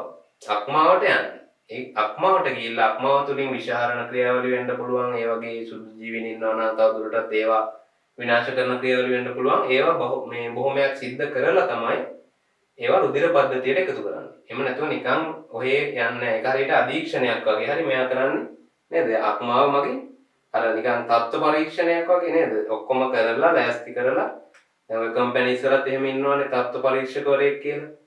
බයෝ කරන ළමයින්ට ගොඩක් ඒවා ජොබ්ස් තියෙනවා. ඒ කියන්නේ මේ මොනවා හරි දැන් ආහාරයක් කියලා හිතනකොට ඒතර ආහාරේ හොඳ තත්වයකින් නිෂ්පාදනය කරලා මහන්සියලා ඒගොල්ලෝ නිකම්ම ඒක බෙලඳ පොළට දාන්න බෑ. අනිවාර්යෙන් තත්ත්ව පරීක්ෂකගේ ඒ අනුමැතිය තියෙන්න ඕනේ. ඒතකොට එයා කාලා බලලා නෙමෙයි එයා විවිධ මට්ටම් වලට ඒකේ ගුණය පරීක්ෂා කරනවා, ක්වොලිටි එක පරීක්ෂා කරනවා. ඒ වගේ අක්මාවත් උදව් වෙනවා අන්න ඒ විදිහට මේ ආහාර වලින් උරාගත්තු අවශෝෂක පෝෂක ද්‍රව්‍ය වල තියෙන තත්ත්වය. ඒවා අනවශ්‍ය දේවල් තියෙනවද නේද? ඒ වගේ ඖෂධ වර්ග වල ශරීරයට අහිතකර දේවල් තියෙනවා. ඒවා පුළුවන් තරම් අක්මාව මගින් ඉවත් කරනවා. එහෙම කරලා තමයි රුධිර පද්ධතියට ඒවා ලබා දෙන්නේ. ඒ ක්‍රියාවල ටික එහෙම වෙනකොට මේදයේ අවශෝෂණය පොඩ්ඩක් වෙනස් විදියකට තමයි සිද්ධ වෙන්නේ. මම මේ හරියෙන් ගන්න. මේදේ මෙහෙමයි අවශෝෂණය සිද්ධ වෙන්නේ. නිකම්ම අර වගේ අවශෝෂණය වෙන්නේ නැහැ සක්‍රියව හෝ අක්‍රියව. අපි මේදේ දැන් මුලින්ම මේ කැඩුවනේ ජීර්ණයේදී මේ ඇමයින් මේද අම්ල බවට මේද අම්ල ඊට පස්සේ මොනොග්ලිසරයිඩ් නේද? මොනොග්ලිසරෝල් වලින් මොනොග්ලිසරයිඩ් ඒ වගේ ඒවට කැඩුවනේ ග්ලිසරෝල් වලට. මෙහෙම කඩපු කොටස් අවශෝෂණය වෙනවා මෙතන. අවශෝෂණය වුණාට පස්සේ එයාලා ආපහු ට්‍රයිග්ලිසරයිඩ් බවට පත් වෙනවා. ඒක ටිකක් විශේෂයි හරි. ආපහු අර මහා අණුවම හදා ගන්නවා එයා. මහා අණුව නෙමෙයි ට්‍රයිග්ලිසරයිඩ් හරි. ට්‍රයිග්ලිසරයිඩ් බවට පත් වෙනවා. ඒ කියන්නේ ග්ලිසරෝල් එකතු වෙනවා මේ දම්ලත් එක්ක මේ දම්ල තුනක් එක්ක. එහෙම එකතු වෙලා ඊට පස්සේ මේ වටා ප්‍රෝටීන සහ ලිපිඩමේ ස්තරයක් ඇති වෙලා ට්‍රයිග්ලිසරයිඩ් කියන්නේ මෙහෙම ඒවානේ. තුන් දෙනෙක් කොහොම බැඳිලා ඉන්නවා. ඔය වගේ ඒවා ට්‍රයිග්ලිසරයිඩ් කියන්නේ. ඒත් මෙහෙම ට්‍රයිග්ලිසරයිඩ් කීපයක් වටා මෙහෙම පටලයක් බැඳෙනවා. මේ වගේ ව්‍යුහයකට අපි කියනවා කයිලෝමයික්‍රෝනයක් කියලා. එතකොට මේ කයිලෝමයික්‍රෝනයක් කියන්නේ වෙන අමුතු එකක් නෙමෙයි. අමුතුවෙන් මෙතන නිර්මාණය වෙන එකක් නෙමෙයි. මේකේ අර ට්‍රයිග්ලිසරයිඩ් හැදෙනවා කියවනේ. ඒ හැදෙන ට්‍රයිග්ලිසරයිඩ් වටා ඇති වෙන පටලයක් මගින් හැදෙන එක්තරා ව්‍යුහයක්. ඒ ජීර්ණය නැත්නම් අවශෝෂණය පහසු කර ගන්න. ඊට පස්සේ මේ කයිලෝමයික්‍රෝන ඇතුල් වෙනවා ඊට පස්සේ පයෝලස නාලිකාවට. හරි. කයිලෝමයික්‍රෝන කෙලින්ම පයෝලස නාලිකාවට ඇතුල් වෙනවා. එහෙමනම් පයෝලස නාලිකා කියන්නේ ඔයගලන්ට මතකයි මම කිව්වා මේ අංගුලිකාව තාම තියෙනවා බෝඩ් එකේ. ඒ අංගුලිකාවේ අන්තර්ගත වෙනවා කිව්වා රුධිර වාහිනී, වසා වාහිනී, ස්නායු ඒ වගේ ගොඩක් දේවල්.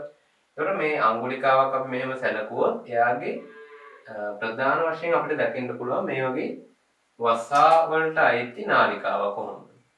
මැද අපිට පැහැදිලිව දකින්න පුළුවන්. හරි. ඒ වටා තමයි රුධිර ඊට පස්සේ ශිරා ඒ නාලිකාවම මෙතන මේ පයෝලස නාලිකාව වටා වම තියෙනවා ශිරා සහ ධමනි ඒ වගේම ස්නායු තියෙනවා. මේ කළු පාටින් මම ඇඳලා තියෙන පයෝලස නාලිකාව. එයා වසා පද්ධතියට සම්බන්ධ කොටසක් වෙනවා.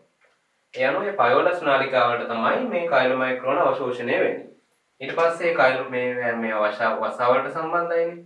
වසා වලට ගිහිල්ලා වසා වලින් රුධිර කේශ නාලිකාවලට යනවා. ඒ සම්බන්ධයේ වසා හා රුධිර කේශ නාලිකා අතර ළඟ සම්බන්ධයක් තියෙනවා. හරි. ඒකෙන් රුධිර පද්ධතියට ඇතුළත් වෙන්න පුළුවන් ඔය කයිලෝමයික්‍රෝන වලට.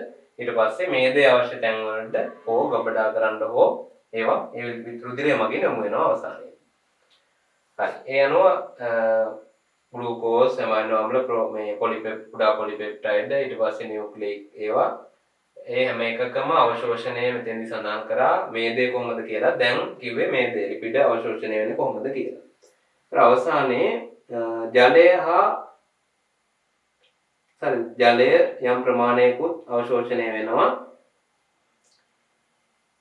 එකක් ජලයේ ශ්‍රාවය වෙනවා යම් ප්‍රමාණයක් අවශෝෂණය වගේ ශ්‍රාවය වෙනවා විශාල ප්‍රමාණයක. ඒක කියනවා මෙහෙම නැවත ලබා ගැනීමේදී කුඩාන්ත්‍රයේදී සිරුරට ලබා ගන්න ජලය ලීටර් 2කට අමතරව ජීර්ණ විශේෂයෙන් තවත් ලීටර් 7ක් කුඩාන්ත්‍රයට එකතු කරනවා. හරි. කුඩාන්ත්‍රයෙන් ආහාරය ගමන් කරනකොට අපි ලබා ගන්න ලීටර් 2ක් තියෙනවනේ දිනයකට සාමාන්‍ය මිනිස්සුෙකුට ගන්න කියනවා ලීටර් 2ක්. ඊට අමතරව ලීටර් 7ක් සෑහෙන ප්‍රමාණයක් නේද? ඒ වගේ ප්‍රමාණයක් ශ්‍රාවය කරනවා. මොකද මේ ජීර්ණ ක්‍රියාවලිය වලට උදව් වෙන්නේ. එන්සයිමීය පරිසරයක් එහෙම තියාගන්න එපා. ඒ අනුව නමුත් මහාන්ත්‍රය අපි ඊළඟට කතා කරන මහාන්ත්‍රය කියන කොටසේදී ඒ වෑන් ජලයේ වැඩි ප්‍රමාණයක් යලි අවශෝෂණය කරගන්නවා. ඒ නිසා බය වෙන්න දෙයක් නැහැ. දේහයෙන් ජල හානියක් වෙලා ඒවා ජලේ නැතුව යන්නේ නැහැ. හොඳයි. එතකොට මේ ක්‍රියාවලිය තමයි ප්‍රධාන වශයෙන් කුඩා අන්ත්‍රයේදී සිදුවන අවශෝෂණය. ඒක කොතනින්ද පටන් ගත්තේ? අර නැමුම් වලින්. නැමුම් ඝන නැමුම් තියෙනවා කියව ඝන ස්ථිර නැමුම්. ඊට පස්සේ අංගුලිකා ගැන, සුද්ධ අංගුලිකා ගැන කියන්න ඕනේ. ඊට පස්සේ ඔයගොල්ලෝ කියන්න ඕනේ මේවා ගුරුසු ධාරේ මතකයි නේද? ඊට පස්සේ මේවෙන් ග්ලූකෝස් ගොඩක් ඒවා සක්‍රීයව ෆ්‍රක්ටෝස් වගේ ඒවා පහසු කර විසරණය අවශෝෂණය වෙනවා. ඒ අවශෝෂණය වෙච්ච ඒවා කොහොමද යන්නේ නේද? අර ආකෘතික ප්‍රතිහාරශීලී කතාව. ඊට පස්සේ මෙතෙන්දී ලිපිඩ කොහොමද අවශෝෂණය වෙන්නේ? කයිලෝ මයික්‍රෝන හරහා. අවසානයේදී ජලය අවශෝෂණය වෙන සහ ශ්‍රාවය වෙන කතාව. ඒ ටිකත් එක්ක කුඩාන්ත්‍රයට අදාළ සියලු කොටස් ටික අවසానයි. ඊළඟට මහාන්ත්‍රය ගැන කතා කරන්න අපි යනවා. මහාන්ත්‍රය මෙහෙමයි. මහාන්ත්‍රයට කුඩාන්ත්‍රය සම්බන්ධයිනේ. ඒ සම්බන්ධ වෙන්නේ මෙන්න මේ වගේ T හැඩති සංදියකින්. හරි. මොන හැඩතිද? T හැඩති. මේ T මෙතන තියෙන T හැඩයක්. ඔය පාරවල් වල තියෙන අර මෙහෙම යනවා. දෙපැත්තට බෙදනකොට ඒකට කියනවා T සංදියක් කියලා. ඒ වගේ T සංදියකින් තමයි කුඩාන්ත්‍රය මහාන්ත්‍රයට සම්බන්ධ වෙන්නේ. මහාන්ත්‍රයේ තියෙනවා ප්‍රධාන කලාප නැත්නම් කොටස් තුනකට මහාන්ත්‍රය වෙන් කරන්න පුළුවන්. මේ එක කොටසක්. ඊට පස්සේ මෙහෙන් එන බුද්ධ මාර්ගය හා බුද්ධය කියන ඒ කොටස. සහ මැද ප්‍රදේශය අපි කියනවා මහාන්ත්‍රකය. මොකද්ද? මහාන්ත්‍රකය. මහාන්ත්‍රයයි මහාන්ත්‍රකයයි පටලවා ගන්න එපා. හරි. එතකොට කුඩාන්ත්‍රය T හැඩති සංදියකින් මේ විදිහට සම්බන්ධ වෙනවා මහාන්ත්‍රයට. එතකොට ඒකේ මැද කොටස මහාන්ත්‍රකය ලෙසත් අවසාන කොටස බුද්ධ මාර්ගය හා බුද්ධයට වෙන් වෙනවා. හරි. එතකොට මෙන්න මේ T හැඩති කොටස මේක මොකක්ද කිව්වේ? මේක මහාන්ත්‍රකය. එතකොට මේ T හැඩති සංදිය මේ කොටස. මේකට නමක් තියෙනවා උණ්ඩුකය. උණ්ඩුකය කියලා ටිකක් ප්‍රසාරිත ව්‍යුහයක්. ඒක අර T හැඩති සංදියෙන් එක් ප්‍රදේශයක් නේ. එක් ප්‍රදේශයක් උණ්ඩුකයෙන් සහ අනෙක් ප්‍රදේශය අනෙක් පැත්ත ගමන් කරන්නේ මහාන්ත්‍රකයට. එතකොට මේ උණ්ඩුකය කෙලවර ප්‍රසරයක් තියෙනවා මෙන්න මේ විදිහට. ඒක අපි කියනවා උණ්ඩුක පුච්චය කියලා. මේකට තමයි ගොඩක් වෙලාවට ඔය මේ අපේ නම් මානවයාට මේකේ වැඩක් නැහැ. ශීන වෙලා ගියපු වගේ ඉන්ද්‍රියකාවක් වෙනවා. උණ්ඩුක පුච්චය කියන එක ඒක ඔය විවිධ ආසාදන ඇති වෙලා තමයි ඔය ඇපෙන්ඩිසයිටිස් කියන රෝගය හැදෙන්නේ. එනවා මෙන්න මේ කොටස් වලින් සමාන්විත වෙනවා. ප්‍රදේශ තුනයි ඊට පස්සේ උණ්ඩුකය ඒක පැසක් මල්ලක් වගේ කියලා කියනවා. හරි. මේකදී ගොඩක් වෙලාවට ශාක භක්ෂකයන් වගේ ගත්තාම මේ මහාන්ත්‍රයේ තියෙන උණ්ඩුකය කියන ප්‍රදේශය දැන් අපේ නම් ගොඩක් ඉතා සීමිත ප්‍රදේශයන්නේ ගොඩක් කෙටි. නමුත් ශාක භක්ෂකයන්ගේ මේක ගොඩක් වර්ධනය වෙච්ච විවිධයක් විදිහට දකින්න පුළුවන් වෙනවා. හරි. උණ්ඩුකය. මොකද ඒගොල්ලන්ගේ සෙලියුලෝස් ජීර්ණයට අපි කතා කරා අර කලින්ම පෝෂණය පටන් ගන්නකොට සහ ජීවි විදිහට ඒගොල්ලන්ගේ රෝමාන්තකයන් ඉන්නවා කියලා කවුද? ප්‍රොටසෝවා ජීවීන්. එතකොට ඒ කට්ටිය ගොඩක් වෙලාවට ඉන්නේ මේ උණ්ඩුකය හරිය. මොකද අනිත් හරියවල වලින් එන්සයිම ඊට පස්සේ අම්ල වගේ දේවල් ශ්‍රාවය වෙනවානේ. ඒවා දරා ගන්න බැරි නිසා මේගොල්ලෝ මේ හරිය ඉන්නේ මේ හරිය ලොකු අවුලක් නැහැනේ. අපේ වුණත් මහාන්ත්‍රයේ ඉන්නවා බැක්ටීරියා වර්ග. ඒ අය විවිධ ඔය විටමින් වර්ග ඒවා නිපදවන්නේ මේ මහාන්ත්‍රයේ ඉන්න සහජීවී බැක්ටීරියා. අපේ ගාවත් ඉන්නවා එම සහජීවී කට්ටිය. හරි. මේ කට්ටිය මේ හරිය ඉඳගෙන තමයි ශාක භක්ෂකයන් ගිහිම සෙලියුලෝස් ජීර්ණය කිරීම හොඳින් ක්‍රියාත්මක වෙන්නේ මේ උණ්ඩුකය. ඒ නිසා ඒගොල්ලන්ගේ ටික උණ්ඩුකය හොඳින් වර්ධනය වෙලා තියෙනවා. හරි. එනවා මහාන්ත්‍රය ඊට පස්සේ කෘත්‍ය විදියට ප්‍රධාන වශයෙන්ම ජලය අවශෝෂණය කිරීම ප්‍රති අවශෝෂණය. හරි. දැන් මහාන්ත්‍රයේ ව්‍යුහය ඔච්චරයි. ලොකු ව්‍යුහයක් නැහැ. පොඩි දෙයක් තියෙන කෙටි තරලකට ඔය කෙලිම මහාන්ත්‍රය කියලා එන්න පුළුවන්. ඒගොල්ලෝ කියන්නේ අවසාන කොටස වෙනවා. කුඩාන්ත්‍රය T හැඩතියකින් සම්බන්ධිතයි. ඊළඟ කොටස් තියෙනවා 3ක්. T හැඩතියකින් එක් පැසකින් මහාන්ත්‍රකයේ ආරම්භ වෙනවා. අනෙක් පැසෙන් පැසක් වැනි ව්‍යුහය නැත්නම් මල්ලක් වගේ ව්‍යුහය මොකද්ද? උණ්ඩුකය කියනවා. ඒකේ ප්‍රසරයක් තියෙනවා. ඒක උණ්ඩුක පුච්චය වෙනවා. ඊට බුද්ධ මාර්ගය කියන්න ඕනේ. ඊට පස්සේ ශාක භක්ෂකයන්ගේ වගේ නම් උණ්ඩුක පුච්චය හොඳින් වර්ධනය වෙලා තියෙනවා. මොකද සෙලියුලෝස් ජීර්ණය සඳහා. ඊට අවසානයේ මහාන්ත්‍රයේ තියෙන කාර්යයන්. මහාන්ත්‍රයේ තියෙන කාර්යයන් වශයෙන් ප්‍රධානම එක ජලය සියල්ල ප්‍රති අවශෝෂණය. ජල ප්‍රති අවශෝෂණය සිද්ධ කරනවා හොඳින්. හරි මේකෙදි විශාල ජල ප්‍රමාණයක් ආහාරයෙන් දැන් කුඩාන්ත්‍රයෙන් එන ඒවත් ගොඩක් අර්ධ ඝන නිකන් තරලමය ස්වභාවයකින් තමයි මහාන්ත්‍රයට ලැබෙන්නේ. හැබැයි මෙතනින් ඒක ඉහළට යනකොට ඒක අනිවාර්යයෙන්ම ජල අවශෝෂණය විශාල වශයෙන් මෙයා තුළ සිද්ධ වෙනවා. මෙයාගෙන් එන්සයිම ස්‍රාවයක් එහෙම ලොකුවට සිද්ධ වෙන්නේ නැහැ. මොකද ජීර්ණ ක්‍රියාවලිය ගොඩක් 95ක් 96ක් වගේම ඉවරයි දැන්. ජීර්ණ ක්‍රියාවලිය ඉවරයි. හරි ඇත්තටම ඉවරයි.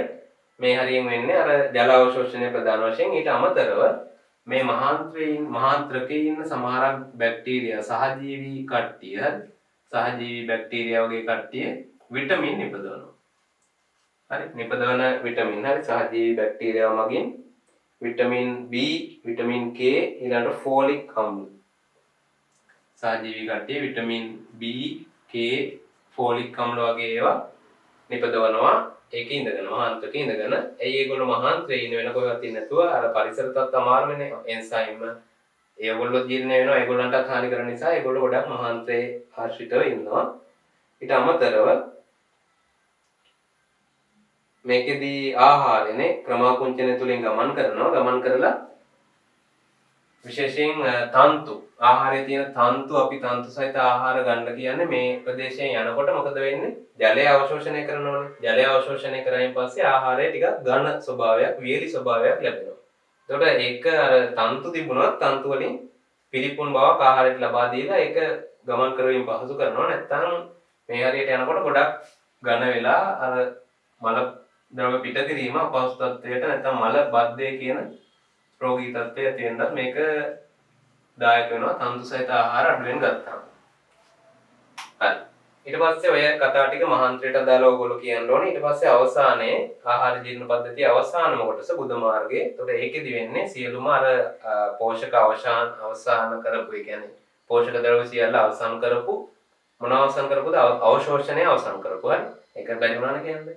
අවශෝෂණය අවසන් කරපු ආහාර ද්‍රව්‍ය වල ඔය තන්තු කොටස් ආහාරවල තියෙන ජීර්ණය කරන්න බැරි කොටස් ජෛව ස්කන්ධයෙන් නේද අපි ගන්න ජෛව ස්කන්ධයෙන් අපිට විශාල ප්‍රමාණයක් නේද යම් ප්‍රමාණයක් විශාල ප්‍රමාණයක්ම නෙමෙයි යම් ප්‍රමාණයක් අපිට බෑ අවශෝෂණය කරන්න. ඒ කොටස මෙතනට එනකන් එනවා. ඊට පස්සේ මෙතන ගබඩා කරගන්නත් මෙයාට හැකියාවක් තියෙනවා යම් වෙලාවක ආපු ගමන් නැත්තම් ප්‍රශ්නයක් නේද. ගබඩා කරගෙන අවශ්‍ය වෙලාවට මහාන්තයේ තියෙන යම් සංකෝචන වගින් උත්තේජනය කරනවා බුද්ධ මාර්ගයේ තියෙන ඒ මල ද්‍රව්‍ය බැහැර කිරීම. හරි. දේවල් ටික තමයි ආහාර ජීර්ණ පද්ධතියට වැදගත් කරුණු ටික. ඒතර මුලින් ඉඳලා මේ වීඩියෝ එක මෙතනින් අවසන් වෙනවා. මුලින් ඉඳලා අපි පොඩ්ඩක් මතක් කරගත්තොත් මේක පටන් ගත්තේ සතුන්ගේ පෝෂණය යටතේ. ඒකෙදි අපි කතා කරා සතුන්ගේ පෝෂණය විෂම පෝෂී වෙනවා. ඒක ප්‍රධාන ආකාර දෙකයි සත්ත්ව සදෘශ්‍ය සහ සහජීවී කියලා. සත්ත්ව සදෘශ්‍ය වල පියවර පහක් තියෙනවා. සහජීවී ඊට පස්සේ භෝජන යාන්ත්‍රණ ඊට පස්සේ සහජීවී පෝෂණය ගැන. ඒ මූලික හැඳින්වීමක් වගේ කොටස පෝෂණයට. එතනින් පස්සේ අපි ආවා මිනිසාගේ ආහාර මාර්ග පද්ධතියට. ඒ යටතේ මුඛ කුහරයේ මුලින්ම අපිට හම්බෙච්ච ව්‍යුහය ඒකෙදි කේටය, දත්, දිව ගැන ඒවෙන් කාර්ය මොනවද කියන එක පිළිබඳව කතා කරා. ඊළඟට ග්‍රසනිකාව වැඩි විස්තරයක් නැහැ පොඩි දෙයක් දැනගන්න තියෙන්නේ. ඊළඟට අන්න ස්රෝතයත් එහෙමයි ලොකු විස්තරයක් නැහැ. ඒකේ පේශි වල කංකාල පේශි සහ සිනිඳු පේශි දෙකම තියෙනවා කියන කතාව සහ ක්‍රමාකුංචනය වගේ ආහාර ගුලිය පල්ලයට එනවා කියන දේ දැනගන්නට ඕනේ. ඊළඟට ආමාශය ගැන ටිකක් විස්තර ඇතුව අපි කතා කරා. ඒකේ ව්‍යුහය ගැන ඔයගලන්ට මතක ඇති. සිදුරු වලින් ආමාශයක ග්‍රන්ථි ඇදලා තියෙනවා. ප්‍රධාන සෛල, පාර්ශ්වික සෛල, ශ්ලේෂ්මල ශ්‍රාවී සෛල. ඒවා ග්‍රන්ථි විදියට ක්‍රියා කරලා විවිධ ශ්‍රාවයන් නිපදවනවා. ඒ ශ්‍රාව මගින් ආහාරයේ රසායනික ජීර්ණය සිදු වෙන්න උදව් වෙනවා. ඊට පස්සේ ඒකේ කාර්යය අවසානයේ ආමාශයේ ප්‍රොදුයි කාර්යයන් මොනවද කියලා කතා කරා. ඊළඟට කුඩාන්ත්‍රය පටන් ගත්තා. ඊළඟට ආමාශය විවෘත වෙන්නේ කුඩාන්ත්‍රයට කවුරු හරහාද? ආලාර වක්‍ර පිදාන පේශිය හරහා. ඒ හරහා කුඩාන්ත්‍රයට නිකුත් වෙලා කුඩාන්ත්‍රය ඔස්සේ චලනය වෙනවා. ඒතකොට කුඩාන්ත්‍රයේදී එන්සයිම් විශාල ප්‍රමාණයක් මේ ආහාරයට එකතු වෙනවා. අග්න්‍යාශයක විශේෂයෙන් සහ ආන්ත්‍රික විශේෂයෙන්. ඒ එන්සයිම් ටික හොඳට පැහැදිලිව මතක තියාගන්න වෙන්වෙන්ව ආන්ත්‍රික විශේෂ මොනවද? අග්න්‍යාශයක විශේෂ මොනවද? අන්තර්ගත එන්සයිම් කියලා. ඒතර කුඩාන්ත්‍රයේ රසායනික ජීර්ණය ගැන අපි කතා කරා එක් එක් සංඝටකයට අදාළව. කාබෝහයිඩ්‍රේට් නම් කොහොමද? ප්‍රෝටීන් නම් කොහොමද? එහෙම කියලා. ඒතර ඒකෙන් පස්සේ කුඩාන්ත්‍රයේ අවශෝෂණයේ ආහාර ද්‍රව්‍ය පෝෂක ද්‍රව්‍ය අවශෝෂණය කරන්න කොහොමද කියන එකත් අවසානයේ මහාන්ත්‍රය ගැන කතා කරා. එතනින් මේ කොටස අවසන් වෙනවා සමාප්ත වෙනවා මිනිසාගේ ආහාර ජීර්ණ පද්ධතිය. ඒතකොට ලොකු පාඩමක් පන්ති එක නම් දවස් දෙකක් හෝ තුනක් කරන පාඩමක් තමයි අපි මේ වීඩියෝ එකෙන් කරන්නේ. එතකොට ඔයගොල්ලෝ මේක උපරිම බලන්න. මේක සියලු කරුණු අන්තර්ගතයි. අපි වීඩියෝ එකක් විදියට ටිකක් ඉක්මනට ගියාට සියලු කරුණු අන්තර්ගතයි. මේක පාවිච්චි කරන්න ගැටලුවක් තියෙනවා ප්‍රශ්න අහන්න. ඊළඟට අපේ පද්ධතිය මානව මේ ආහාර ජීර්ණ පද්ධතියමයි මේක පද්ධතියක් විදිහට සියල්ල සාකච්ඡා කරේ නැහැ.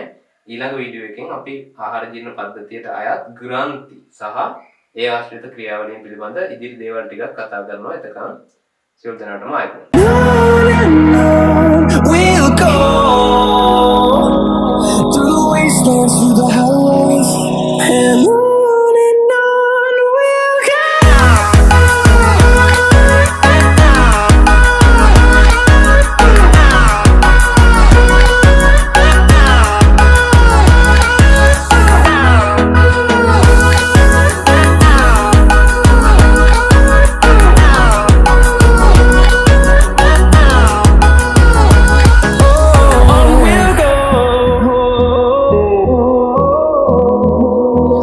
Finding life.